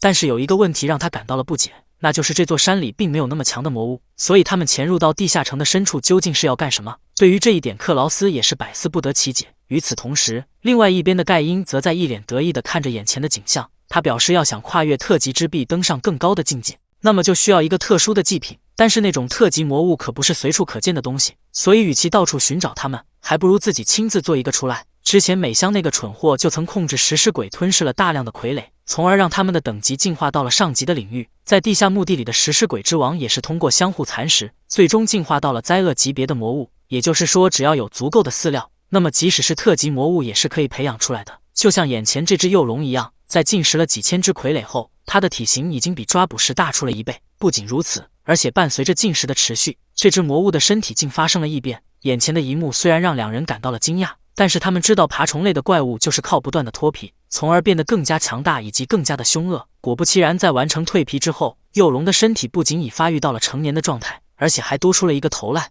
此时的他犹如灾厄的化身一般，屹立于众人的面前。眼前的一幕让盖因兴奋不已，看样他的猜想是正确的。然而还没等盖因嘚瑟完，那意外的一幕便发生了。只见这只魔物竟突然转过了头来，并随即朝他们的方向发射出了龙之吐息。好在盖因他们早有准备，要不还真就BBQ了。看到这里，切尔便随即朝美香喊道：“你在搞什么鬼啊？还不赶紧压制住那个家伙！”对于这一点，美香虽然嘴上说着正在干那，但是她比谁都清楚，自己的技能可是无法直接操控活物的。她所能做的事也只有控制傀儡困住恶龙而已。但是眼前这个家伙的等级上升的有点太快了，照这样下去的话，他很快便会突破自己的束缚。这个女人虽然能操控世上一半的物体，但是面对眼前这只恶龙，她可以说是毫无办法。光靠哥布林与狗头人的傀儡已经快困不住她了。但是即使是这样，她也不能就此放弃，因为这是盖因给她的最后一次机会。想到这里，美香只能再次使出全力，控制她的傀儡大军紧拽绳索。在她的一番努力下，最终恶龙的身体也开始朝后方倒去，这也使得他的龙之吐息发生了严重的偏离，开始随即朝上方飞去。在击中洞顶的同时，那2颗犹如太阳一般的光芒便瞬间照亮了整个地下城。看到这里，古莲便不禁地吐槽道：“这种东西如果逃到外面的话，那么肯定是毁灭国家的存在。”关于这一点，盖因早已考虑到，所以他才会选在这里进行实验。因为幼龙一旦成功进化，他那巨大的身体便会成为他逃出这里的阻碍，所以留给恶龙的命运并只有一个，那就是成为他们突破特级之壁的食粮。就在盖因还在为此而兴奋时，另外一边的切尔却望着刚才被轰出的坑洞陷入了沉思。他隐约中能看见上方有光亮投下，然而正当他要仔细观察时，突然附近的声音变得吵闹了起来。原来是负责后勤的队伍为了彻底困住恶龙，从而开始加固他身上的枷锁。在大家的齐心协力下，很快恶龙便被再次困了起来。随后后勤人员还特意为他注入了弱化的药水。看到这里，盖因便不禁地说道：“这样的话算是万无一失了，毕竟再脱一次皮，估计他就能到达特级的领域了。”对于这一点，古莲表示还真是完全看不出来，谁能相信这东西之前竟只是一只普通的飞龙。听到这里，盖因邪魅一笑，并随后表示这里可没有什么普通的飞龙，在那里的已然是传说中的魔物灾厄的萌芽。这句话让2人感到了不解。看到这里，盖因便询问他俩是否知道灾厄之龙。对于这一点，2人表示当然知道，那可是将王都化为一片火海的传说级魔物，在付出了巨大的牺牲后，勇者与他的同伴才好不容易将其消灭。说到这里，2人突然反应了过来，并随即询问盖因：“难道眼前这只魔物跟他是相同的龙种吗？”对于这一点，盖因表示了肯定。这只灾厄的萌芽最终的状态就是暗夜的支配者灾厄之龙，只要将其消灭，那么新的传说便会再次诞生。所以在下次脱皮之后，就是我们狩猎它的时候。就在众人还在为他准备饲料时，困于山体之上的恶龙突然察觉到了洞顶的异样。在仔细观察后，恶龙便发现刚才被他攻击过的地方竟有一个硕大的裂口，而且还泛着月光。他知道那里一定非常脆弱，并且通往外界，于是他便使出全力冲破了大空洞的洞顶。在那之后的一段时间里，龙鸣山附近的地下城竟陆陆续续地遭到了某只怪物的毁灭。眼前这个妹子也太惨了吧！好不容易鼓起勇气敲响了男方的家门，并且还表示希望能留宿一宿。但是没成想，对方在听完以后，竟然一句话都没说就直接关上了房门。虽然如此，但是美丽姆也依然没有放弃。2人的吵闹声很快便引起了丽兹的注意。虽然他有意想放美丽姆进来，但是却遇到了克劳斯的阻拦。他表示这是对美丽姆的惩罚，以及让他好好反省一下。这句话让丽兹感到了不解。看到这里，克劳斯便为其讲解道：“那个家伙之前曾为了赚钱而去了附近的赌场，本以为靠着他的直觉便可以大赚一笔。”但是没成想，他不仅将本钱输了个精光，而且还欠了一屁股债。听到这里，丽兹已无力吐槽。正当这件事即将告一段落时，美丽姆突然开口说道：“你还不是跟我一样，说什么让我见识一下你的本事，结果输得连毛都不剩了。”这句话成功引起了丽兹的兴趣。就这样，在一番修理过后，最终美丽姆也如愿地进入了家中。不过话虽如此，但是对于她的穿着，丽兹可是相当的不满，因为克劳斯的眼睛一点也不老实。看到这里，美丽姆只能一边整理衣服，一边表示自己想要留宿的理由并不只是身无分文这么简单。她今天突然感受到了一股相当不好的预感，正在从远方逐渐向他们靠近。这股感觉跟当初在地下墓地里即将遭遇到食尸鬼之王时非常相似，所以他觉得还是跟同伴一起抱团比较好。这句话让克劳斯感到了震惊。要知道，食尸鬼之王可是超越特级的存在，与他相似的怪物应该也拥有灾厄级别的实力。对于这一点，美丽姆表示自己的直觉最近老出错，所以这次也有可能是误报。而克劳斯则感觉美丽姆的直觉每当碰到赌上性命的事情时都非常的准确，所以他希望美丽姆能尽快感知出那个预感到底什么时候来。就在美丽姆还在为此而努力时，丽兹突然询问2人有没有听到什么奇怪的声音，就像爪子划过玻璃一般。伴随着这句话的结束，美丽姆的直觉也开始疯狂地发起了警报。深知大事不妙的他只能立即推倒身后的克劳斯，并随即朝丽兹跑去，在扑倒他的同时又对克劳斯喊道：“快趴下！”还没等两人搞明白发生了什么，克劳斯的家便遭受到了毁灭性的打击。不过好在美丽姆刚才的一番操作让众人及时脱险。不过话虽如此，但是眼前的一幕却让他感到了绝望。伴随着一声轰然的巨响，那边境之城的宁静也被彻底的打破。此时那犹如噩梦一般的雨翼已在悄然间降临于这座偏远的城镇上。他来到这里的目的只有一个，那就是尽情宣泄自己心中的愤怒。在他的龙之吐息下，城镇的一角很快便化为了一片火海。此时克劳斯已从刚才的袭击中恢复了过来，但是当他抬头后，却被眼前这末日一般的场景震惊到说不出话来。他怎么也想不明白，为什么传说中的巨龙会降临于此。正当克劳斯还在为此而愣神时，突然一个声音将他拉回了现实。此时克劳斯才注意到丽兹竟然受伤了，这让他不禁的大声喊出了对方的名字。然而话音刚落，梅利姆便一个飞扑，直接捂住了克劳斯的嘴巴，并随即小声地对其说道：“别吵啊，笨蛋，我们会被发现的。丽兹只不过是被碎片打到了头而已，只要及时处理以及保持静止的话，那么他便不会有事。再说了，你不是有高级的回复药水吗？”听到这里，克劳斯才反应了过来，并随即找出了上级药水，在为丽兹喝下去后，他的身体很快便恢复如初，看他也安然无恙，两人也终于松了一口气。此时已恢复意识的丽兹在看到房屋竟然变得破败不堪后，便询问两人到底发生了什么。听到这里，克劳斯便随即打趣道：“前段时间你不是因为没有吃到蜥蜴肉排而感到遗憾吗？正巧今天有只大蜥蜴送上了门来，所以欢喜吧。等我将其狩猎后，你便可以尽情享用了。”虽然克劳斯只是想跟丽兹开个玩笑，但是没成想竟然直接给他吓晕了过去。虽然眼前的一幕让克劳斯始料未及，但是转念一想，其实这样也挺好的，最起码丽兹不会因为恐惧而叫出声来，从而引起巨龙的注意。听到这里，美丽姆便询问克劳斯接下来怎么办，还有他刚才说要狩猎巨龙的话语是否属实，而得到的答复却是你蠢吗？与那种怪物战斗的话，有几条命都不够用的，所以留给我们的选择只有逃跑或者原地等待，直到巨龙自己返回巢穴。但是这个选择的可能性稍微有些渺茫，光看他那红到发紫的眼睛便可以知道，那条巨龙不知道是被哪个笨蛋给彻底激怒了。此时美丽姆也发现了一点，那就是这只魔物的外形竟跟传说中的灾厄之龙无比的相似。正当两人还在为此而发愁时，突然巨龙遭受到了未知的攻击。看到这里，克劳斯便不禁地喊道：“这又是哪个笨蛋干出来的事？竟然还在这火上浇油！”果不其然，因为刚才的攻击，巨龙更加愤怒了。他随即便打算使用更强力的招式，将附近的一切化为灰烬。与此同时，造成这一惨状的幕后黑手正是盖因本人。此时他已率领特别羁绊的核心成员来到了边境之城，伴随着巨龙的一声咆哮，那周围的魔力浓度也开始急剧攀升，其溢出的法力残渣甚至让天空的颜色都为之改变。眼前的一幕让美丽姆惊恐至极，他已看出巨龙所要施展的招式正是灾厄之火，那可是曾经毁灭王城的恐怖魔法。现在王都旁边的湖泊便是因为这一魔法而产生的，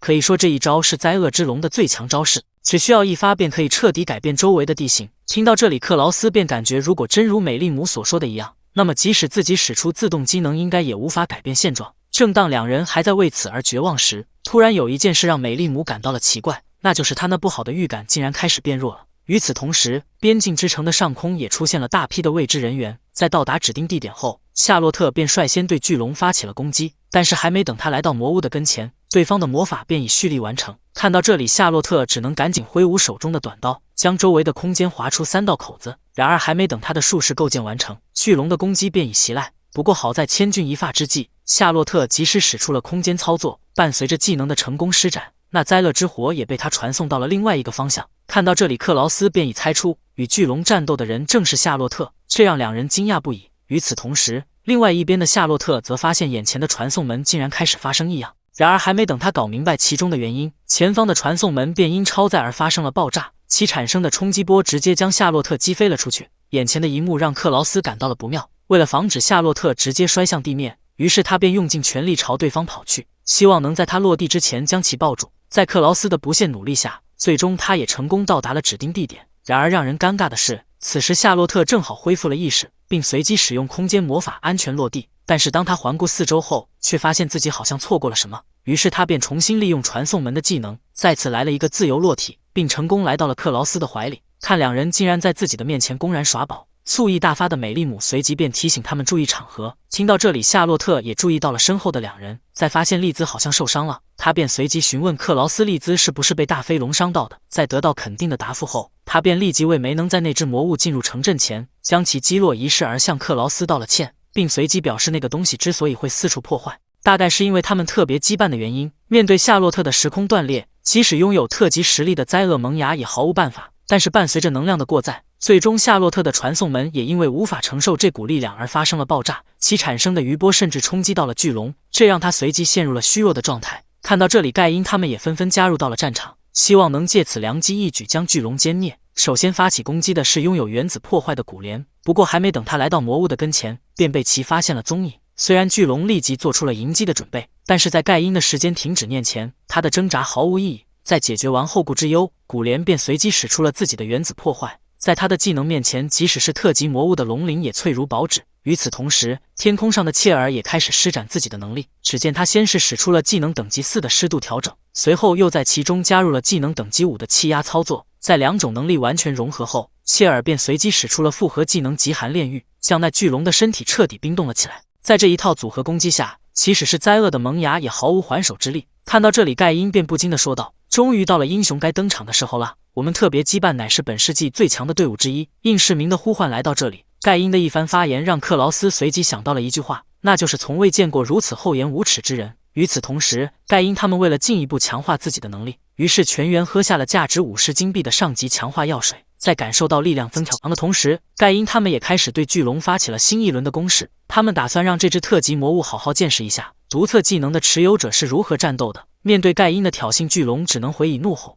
但是这次也跟上次一样，还没等他发起攻击，便被盖因的时间停止困在了原地。一旁的切尔在接收到命令后，便立即对其使出了天后操作，将那巨龙脚下的水湾彻底冻住。随后为了保险起见，五连又对着他的翅膀来了一发原子破坏，这样的话巨龙便无法逃跑了。在做完这一切后，拥有刚力招来的阿尔贝便上前将巨龙的身体击飞了起来。其他后勤人员也在连恩的指挥下，瞄准着巨龙的伤口，发射出了一枚枚带有锁链的弩箭。在众人的这一套组合攻击下，很快巨龙的身体便被彻底的钉在了地上。看到这里，盖因便解除了时间停止，并随即走上了前来，这也让巨龙看到了反击的机会。于是他便想用出其不意的攻击解决掉眼前这个大麻烦。但是让巨龙没想到的是，盖因的手中竟然持有传说中的勇者之剑。虽然灾厄的萌芽拥有着特级的实力，但是在盖因他们的联合攻击下，竟意外地呈现出了一边倒的架势。眼瞅与巨龙的战斗即将接近尾声，美丽姆便不禁地说道：“没想到那些家伙还挺能干的。”对于这一点，克劳斯表示了认同。如果不论性格，只说实力的话，盖因他们确实非常厉害。不过话说回来，这次巨龙的事件应该也是那群家伙搞出来的吧？毕竟夏洛特刚才对他们说过，就在盖因他们偷摸进入到山中不久后，龙鸣山上的火伤口遗迹便突然被什么东西撞破了。想到这里，克劳斯便一脸气愤地说道：“真是不知道在这关键的时刻，工会以及城镇的卫兵到底在干些什么。明明这边因为利兹头部受伤的关系没法随便出手。”对于这一点，美丽姆表示不出手的话反而更好一些。据说曾经灾厄之龙之所以会将王都轰出个大坑来，那完全是因为在勇者赶来之前，他便被一群半吊子的攻击彻底激怒，从而做出了毁灭王都的行为。眼前这群家伙是否能变成勇者还尚且存疑，因为从刚才开始他的背脊就感到了阵阵的寒意，那不好的预感也随之强烈了起来。眼前的局面明明是特别羁绊占据着绝对优势，但是不知道为什么他的直觉却在不停地发出警报。听到这里，克劳斯的咸猪手又不老实了，随即便摸起了美丽姆的背脊来。这次美丽姆可没惯着他，上去就是一顿暴踹。在做完这一切后，美丽姆便对克劳斯说道：“这场骚乱应该不会就这么简单的收场，所以千万不要大意，因为不知道接下来会有什么意外情况发生。”与此同时，盖因也发现了一件奇怪的事情，那就是巨龙的尾巴明明已经被自己斩断了，那么为什么它的身上还有一根？正当盖伊还在为此而不解时，巨龙突然用相同的招式再次对他发起了攻击，不过这次的力度明显比之前强上许多。阿尔贝可是拼尽全力才勉强挡下了这一攻击，但是其力道依然将两人弹飞了出去。在旋转了好几圈后，盖因才终于停了下来。这突然的变故让他感到了一脸蒙圈，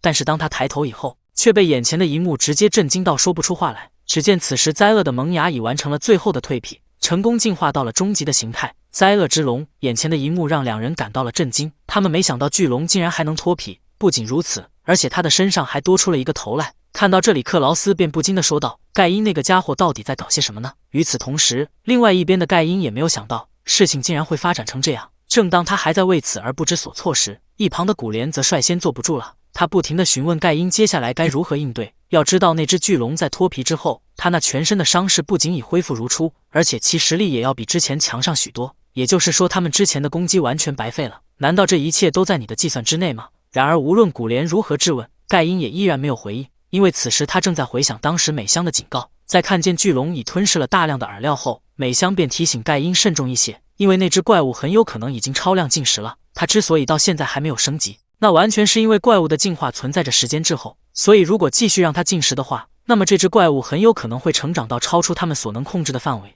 对于这一点，盖因表示了求之不得，那样的话只会让他们获得更高质量的经验。想到这里，盖因便知道自己当时的计算出错了。不过话虽如此，但是他并不想承认这点，因为盖因感觉自己作为天选之子，做出的任何选择都应该是正确的。想到这里，盖因便随即使出了时间停止的能力，将那巨龙再次定在了原地。随后他便向众人表示，即使这只魔物已进化到了灾厄的级别，但是在他们这些被上天选中的独特技能的持有者面前，也依然只是一只稍微大一点的蜥蜴而已，所以根本不足为惧。说到这里，盖因便让众人再次对巨龙发起攻击，然而得到的答复却是：你在跟我们开玩笑吗？你的时间停止也就能困住灾厄之龙几秒钟的时间吗？就在众人还在为此而争论时，那意外的一幕发生了。只见灾厄之龙竟冲破了时间的束缚，并随即对盖因发起了攻击。只见他先是用尾巴将盖因重重地拍在了地上，随后又将他的身体击飞到了空中。好在盖因的特级道具替身护符替他抵挡下了这一致命的攻击，要不他可就当场领了盒饭了。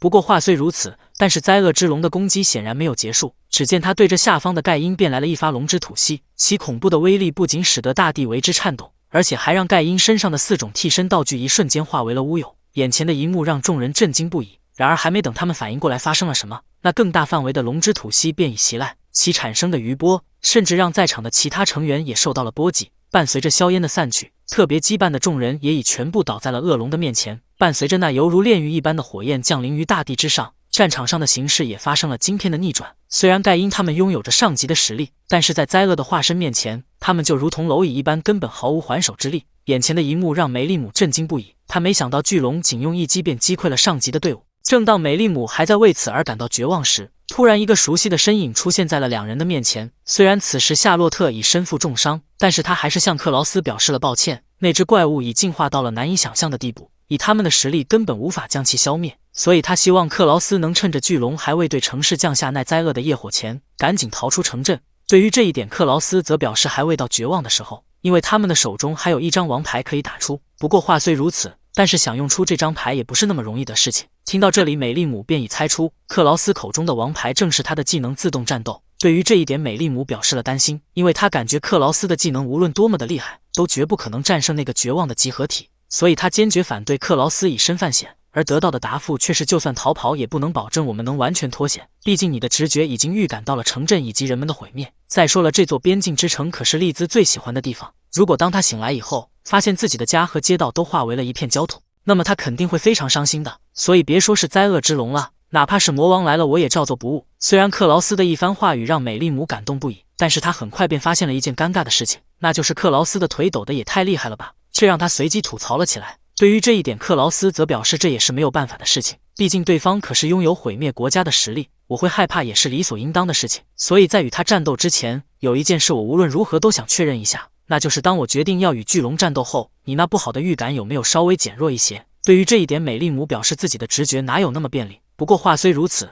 但是他那不好的预感确实减少了一点点，虽说只是从绝望的一侧稍微导向了一丁点的希望。听到这里，克劳斯瞬间安心了不少。他感觉只要希望不为零，那么这件事便值得尝试一下。眼前这个男人虽然只是一名普通的终极冒险者，但是他却想去挑战那灾厄的巨龙，让他如此疯狂的原因不是别的，正是因为他的手中还握有一张王牌。克劳斯感觉只要能对巨龙使出自动战斗的话，那么他便能扭转这绝望的战局。不过话虽如此，但是想要使出他的技能，那么就必须对灾厄之龙造成一次有效的伤害。正当克劳斯还在为此而发愁时，夏洛特却突然说道：“只需要一击就可以了吗？如果是这样的话，那么我倒是有个办法。不过问题在于你的身上是否拥有着密银制作的武器。要知道，龙种的鳞片用一般的武器可是切不开的。”在得知克劳斯的身上并没有这种东西后，夏洛特便随即表示那只能用一些特殊的手段了。伴随着这句话的结束，夏洛特也用自己那操纵空间的能力，在巨龙的头上撕开了一道空间裂缝。在对其一顿观察后，夏洛特便表示，果然跟他所想的一样，现在巨龙的注意力完全放在了盖因他们的身上，所以丝毫没有注意到天空的异样。那么只要现在从空中对巨龙的眼睛发起偷袭，就算是没有密银的装备，想必也可以对其造成实质性的伤害。夏洛特认为这是成功率最高的方案，因为他已尝试过其他的方法，发现如果不用偷袭的话，那么几乎是不可能接近巨龙的身体。说到这里，夏洛特便拿出了那拥有控制降落的浮游道具，并随后对克劳斯说道：“成败在此一举，选择权交到你的手里了。”听到这里，克劳斯便随即纠结了起来。正当他还在为此而不知所措时，一旁的美丽姆突然开口说道：“我也认为这个方案是可行的，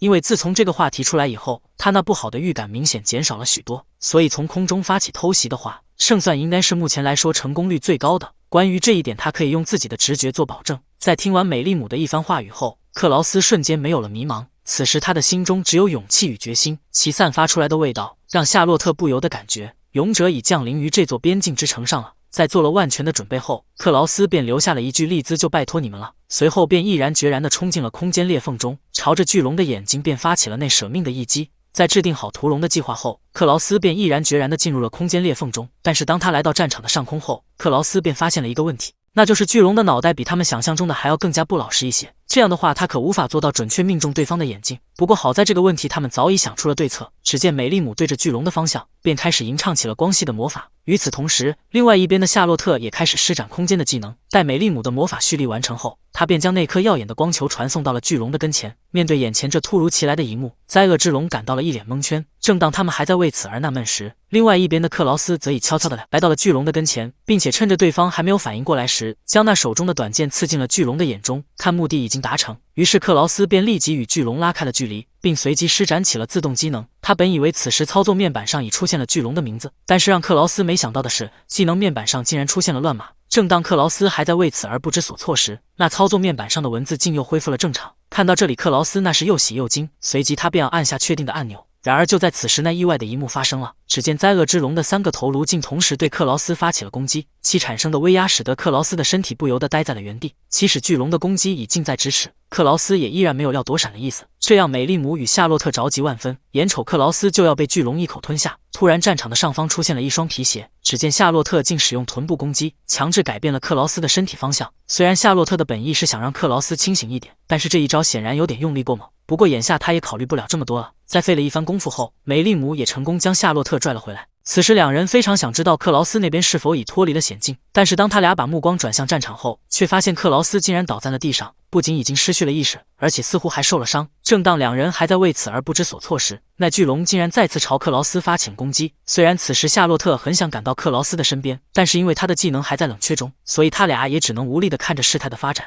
然而就在这千钧一发之际，本应处于昏迷状态的克劳斯竟突然拔出了时钟的勇者之剑，手起刀落间便将那巨龙的手指切成了2半。眼前的一幕让两人惊讶不已，与他们的表情形成对比的是克劳斯那边，只见他手握勇者之剑，屹立于灾厄之龙的面前。面对眼前这只可毁灭国家的魔物，克劳斯不仅毫无畏惧，而且还对其做出了挑衅的手势。眼前这个男人虽然只是一名普通的终极冒险者，但是他却敢对灾厄级别的巨龙做出挑衅的手势，让他如此嚣张的原因不是别的，正是因为那技能面板上的倒数时间。此时灾厄之龙已被克劳斯的一番操作彻底激怒，只见他先是挥动了一下身后的尾巴，随后又以迅雷不及掩耳之势攻向了克劳斯。虽然眼前的一幕让美丽姆他们担心不已，但是作为当事人的克劳斯却淡定无比。只见他不慌不忙地挥动手中的利刃，将那脚下的石头切成了2半，其产生的落差正好让他躲过了对方的攻击。随后克劳斯又找准时机，用那手中的利刃猛击巨龙的尾巴，以此来改变他自身的方向。一击过后，克劳斯不仅毫发无伤，反而是巨龙那边又增加了新的伤痕，这一点让灾厄之龙无法接受。随后他便朝克劳斯发起了更为凶猛的攻势，然而无论他如何的攻击，克劳斯都能从容应对，并且还时不时的给予还击。两人战斗所产生的余波，就连百女外的美丽姆他们都能明显的感觉到。眼前的一幕显然已超出了夏洛特的认知范围。要知道克劳斯面对的可是灾厄级别的魔物，即使是上级冒险者来了，在这只恐怖的怪物面前也坚持不了多久，而克劳斯竟能跟这种级别的魔物打得有来有回，这也有点太匪夷所思了吧。为了搞明白这点，于是夏洛特急忙询问美丽姆是否知道点什么。虽然他能看出最开始克劳斯倒地的时候是有意装死，但是能幸运的捡到盖因遗落的勇者之剑，难道真的只是巧合而已吗？还有在那之后，克劳斯明明没有看到巨龙的攻击，却能每次都提前做出回避以及反击的动作，简直就像是对未来了如指掌一样。听到这里，美丽姆便一脸得意地说道：“淡定一点，不要那么大惊小怪的好不好？那个是克劳斯的技能自动战斗，要问详细的细节，其实我也不太清楚。”看美丽姆如此的臭屁，于是夏洛特便不禁地捉弄了一下他，随后他便再次询问美丽姆。克劳斯的技能除了能预知怪物的攻击外，还有没有其他的能力？这句话让美丽姆感到了不解。看到这里，夏洛特便为其讲解道：“我认为光凭预知的能力还不足以打倒那只魔物，因为他在进化到灾厄的级别后，不仅恢复的能力得到了极大的提升，而且还拥有了再生的能力。也就是说，如果无法对其造成致命的伤害，那么即使再多的攻击也是毫无意义的。不过好在克劳斯的手里握有勇者之剑，只要想方法接近巨龙的本体，那么他还是有希望能对这只魔物造成有效的伤害。”然而话音刚落，美丽姆便不禁地问道：“你管那个叫勇者之剑吗？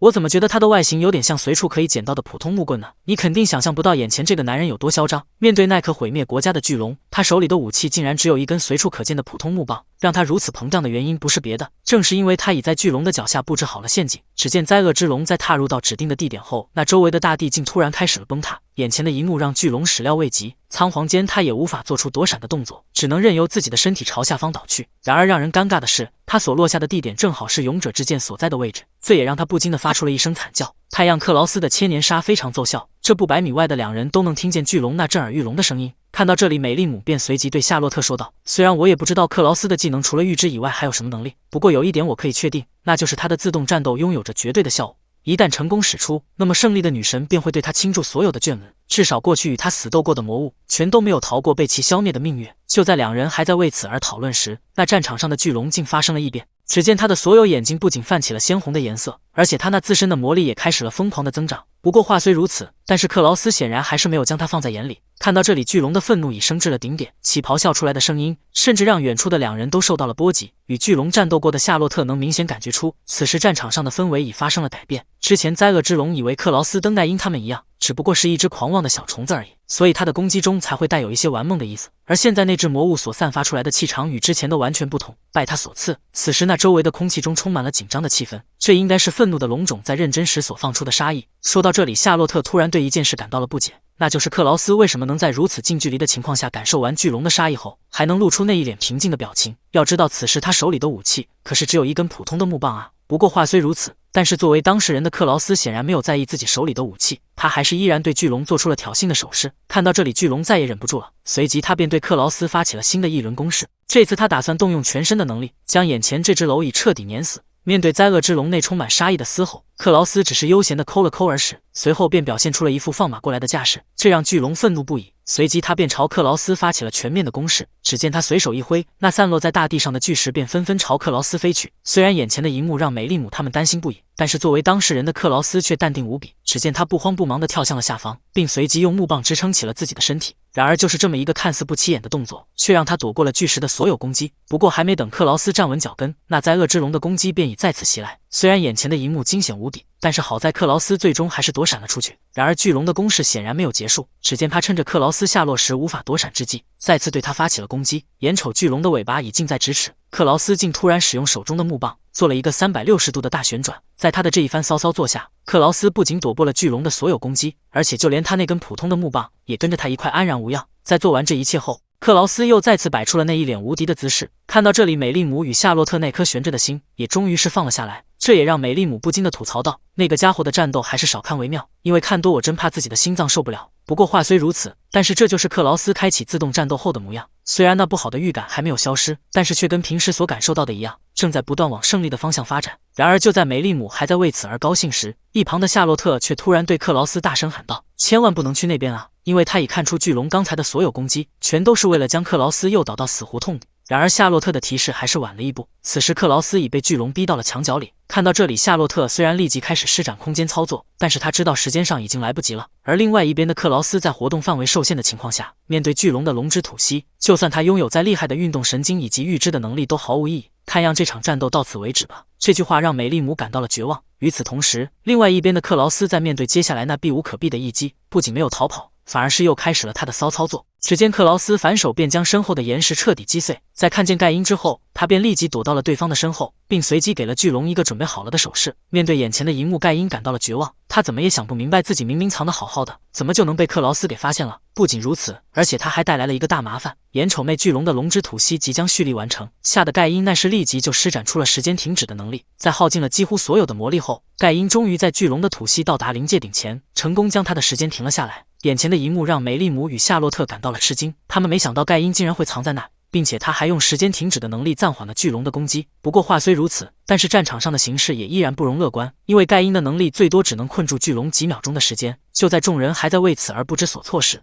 克劳斯却突然跑到了盖因的前面，并随手将他那全身的装备顺了过来。还没等盖因反应过来发生了什么，克劳斯便将他那一套价值不菲的武器丢向了巨龙那边。看到这里，盖因差点当场气晕过去。然而恰巧此时他的技能也到了极限，在失去了时间的疏忽后，巨龙也开始继续他那未完成的动作。然而还没等他的龙之吐息释放出来，3把利刃就正好击中了他的逆鳞部位，这使得巨龙随即失去了控制吐息的能力。此时他那体内的庞大魔力因为无处释放，而随即开始了不停的积攒。在到达了临界点后，伴随着那一声轰然的巨响，那巨龙的身体也被这熊熊烈焰彻底撑破。随后这股力量便犹如脱缰的野马一般，瞬间就席卷了周围的一切。不过好在克劳斯早已躲到了石头的后面，这也使得他再次逃过了一劫。眼前的一幕让夏洛特震惊不已，他没想到克劳斯竟能利用巨龙的龙之吐息，反过来将其击败，这让他不禁的大声喊道：“这也太厉害了吧！难道这一切都在克劳斯的计算之内吗？”他先是将巨龙引诱到了盖因的藏身地，随后又利用了他的能力防住了龙之吐息，并且趁着巨龙无法动弹之际，将那盖因的全部特级武器投向了对方，并且在巨龙吐息的瞬间准确命中了他的所有弱点。这是什么神仙操作呀？说到这里，夏洛特便再次对克劳斯表达了喜欢的心情。然而一旁的梅丽姆则对夏洛特说道：“我的克劳斯虽然的确非常厉害，但是你也别想打他的主意，因为那个家伙可是我的搭档。相比之下，你只不过是个外人而已，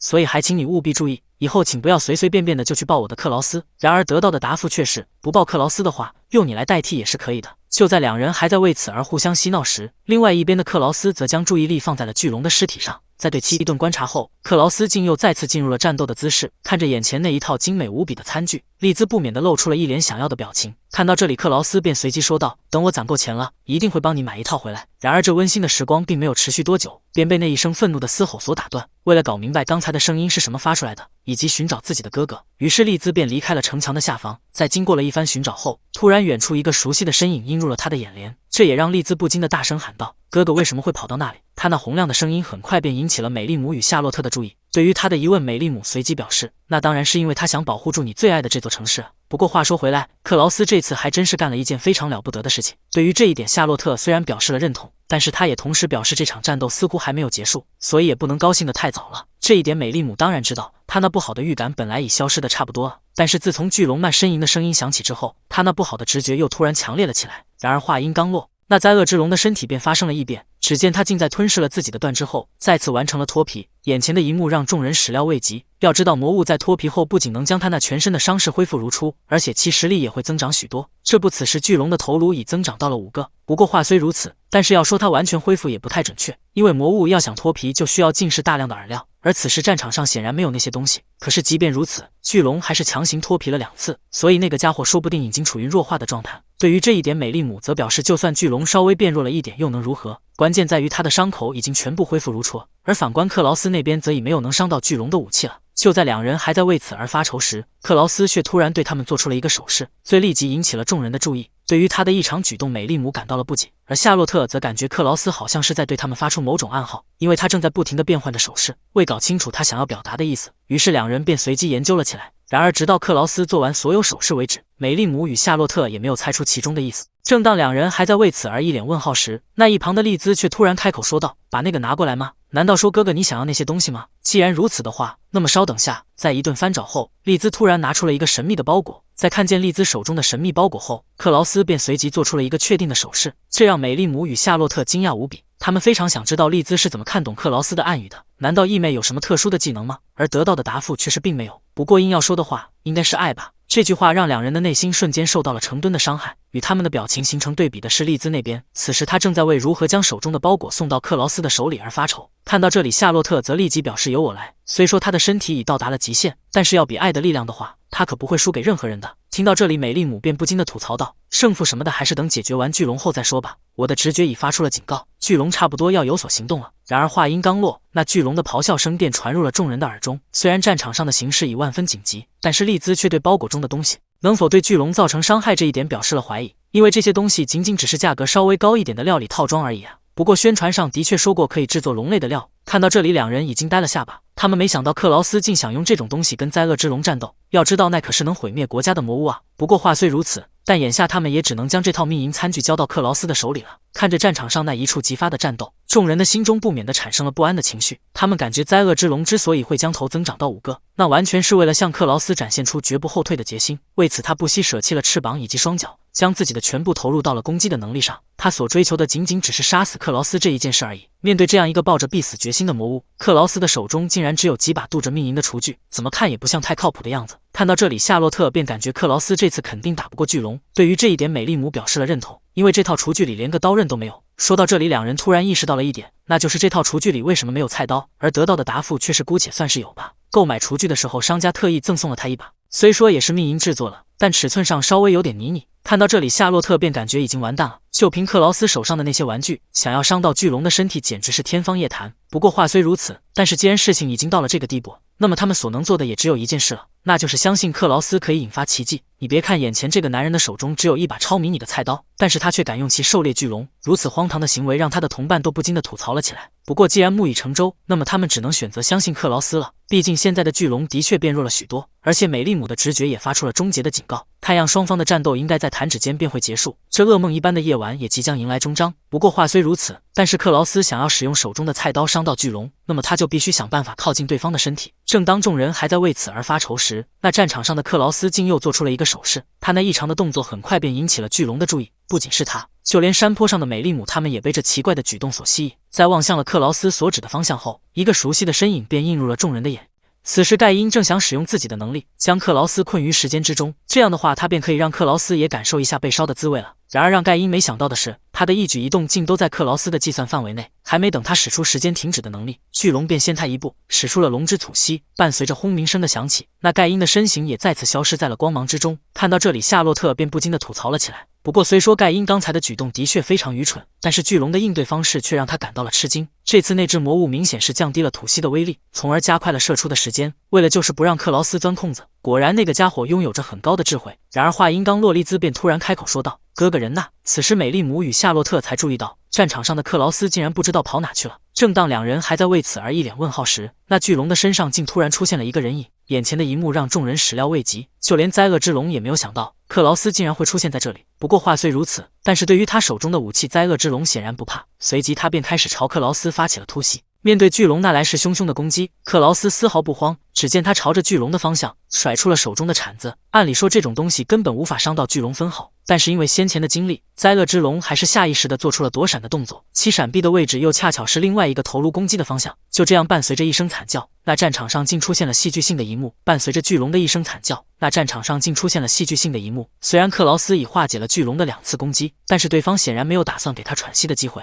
看到这里，克劳斯便立即使用手中的勺子勾住了巨龙的触角，并借助旋转的力量将那来袭的第3只头颅狠狠地踩向了下方，其改变的方向又恰巧是第1只头颅所在的位置。眼前的一幕让灾厄之龙始料未及，虽然他已及时收住了攻击，但是克劳斯却没有放过这个机会。只见他朝着下方的巨龙猛然发力，让他硬生生地咬断了自己的头颅。看到这里，巨龙已彻底失去了理智，随即他便再次对克劳斯发起了突袭。然而面对灾厄之龙那来势汹汹的攻击，克劳斯不仅没有半点要躲闪的意思，反而是站在原地让对方随便攻击。正当巨龙准备一口将克劳斯吞下时，他却惊讶地发现自己竟无法够到对方。通过克劳斯刚才的一番诱导，此时巨龙的头颅已缠成了麻花，这让他的攻击范围受到了极大的限制。看到这里，众人便不禁地吐槽道：“就算是乱来也应该有个限度吧。”不过话虽如此，但是仔细一想也没有什么不可思议的。毕竟巨龙在几个小时之前还只有2个头颅，而现在则突然增长到了5个，难以适应也是很正常的事情。与他们的表情形成对比的是丽兹那边，他表示这场战斗还没有结束，毕竟巨龙的眼睛一直在死死地盯着克劳斯，就好像是在瞄准的什么一样。然而话音刚落，巨龙的尾巴便突然对克劳斯发起了偷袭，眼前的一幕让丽兹担心不已，而美丽姆则表示没有事的，这种程度的偷袭根本无法伤到克劳斯分毫。也正如他所说的一样，克劳斯非常轻松的便躲过了这一攻击。正当美丽姆与丽兹还在为此而高兴时，巨龙的身上竟突然传出了一个奇怪的声音。听到这里，夏洛特便随即喃喃自语道：“莫非那个家伙从一开始瞄准的就是？”然而还没等他把话说完，那战场上的形势便发生了逆转。只见巨龙竟用自己的尾巴将那多余的头颅全部切掉，并且趁着克劳斯还没有站稳脚跟时，再次对他发起了突袭。无法躲闪的克劳斯只能选择正面应接下这强力的一击。虽然他已摆出了防御的姿势，但是巨龙的攻击还是将他击飞了出去，这也让克劳斯的身体重重地砸向了地面。然而还没等他从这种状态下恢复过来，那巨龙的攻击便已再次袭来。灾厄之龙即是翱翔于天际的王者，也是那人间凡人的噩梦。自从他逃出了牢笼的束缚后，灾厄之龙的心中便只有一个想法，那就是尽情释放他内心的愤怒。首先他要将那个把自己的身体束缚起来的金毛猴子灭杀致死，然后再将他身边的那些乱七八糟的人灭杀致死。虽然他已成功做到了这点，但是一个男人的出现却让他重燃了这个想法。那只虫子不仅偷袭了他的眼睛，而且还躲过了他的所有攻击。不仅如此，甚至还卑鄙地设下了陷阱。拜他所赐，他的下腹也被某种能造成灼烧感的东西所贯穿，其产生的剧烈疼痛感甚至让他这天空的支配者连展翅翱翔都无法做到，只能像蝼蚁一般趴在地上。这份耻辱以及对方的傲慢都让他感到了怒火中烧，同时他那心中的火焰也越烧越旺。这样灾厄之龙陷入了癫狂，无论付出何等代价，他也要将眼前之人彻底杀死。伴随着巨龙那全力的一击，克劳斯的身体也被其击飞了出去。随后他便重重地砸向了后方的山体，其产生的剧烈疼痛感甚至让克劳斯不由得张开了紧闭的嘴巴。还没等他从这种状态下恢复过来，那巨龙的攻击便已再次袭来。然而就在这千钧一发之际，克劳斯竟突然一把夹住了空中的菜刀，并随即朝巨龙丢了过去。在击中了对方的鳞片后，这把命银菜刀竟反弹到了巨龙的眼中。不过虽然如此，但是巨龙的攻击同样也波及到了克劳斯，看他已失去了行动的能力，灾厄之龙随即便要痛下杀手。然而让他没想到的是，此时正有一把短剑插在他口中的石头上，但是因为此时他的右眼已经失明，所以巨龙并没有发现这点。然而这个细节却没有逃过夏洛特的眼睛，他一眼便认出那把短剑是克劳斯当初没有丢中的武器。正当众人还在为此而吃惊时，那巨龙竟突然咬碎了口中的巨石，其短剑掉落的方向正好是克劳斯所在的位置。看时机已经成熟，克劳斯也不打算继续装死了。只见他一把抽出特级的短剑，并趁着巨龙还没有反应过来时，突然对他发起了偷袭。眼前的一幕让灾厄之龙始料未及，虽然他已做出了应对的措施，但克劳斯却先他一步，将那把特级的短剑刺进了巨龙的逆鳞里。但是因为他重生时特意强化了自己的弱点部位，所以克劳斯的攻击并没有完全刺穿，这让巨龙兴奋不已。他感觉自己已胜券在握。然而还没等他嘚瑟完，克劳斯便从怀里拿出了一件密银餐具，并随即砸向了短剑。伴随着那金属碰撞声的响起，双方的战斗也落下了帷幕。这犹如噩梦一般的夜晚也彻底结束。伴随着那金属碰撞声的响起，双方的战斗也落下了帷幕。其结果以克劳斯的胜利而告终。在彻底解决完灾厄之龙后，他那周身的魔力也开始朝克劳斯涌去，这让他的等级有了质的飞跃。待克劳斯彻底将其吸收后，他的技能也正好到了结束的时间。然而当他恢复意识的瞬间，那难以言表的疼痛感便开始冲击他的全身，这让克劳斯不禁地大喊了起来。他实在难以想象自己在这3个小时之内到底做了什么，才会导致他这全身上下没有一处不疼的地方。不仅如此，而且他还能明显地感觉出自己的身上有多处骨折的地方。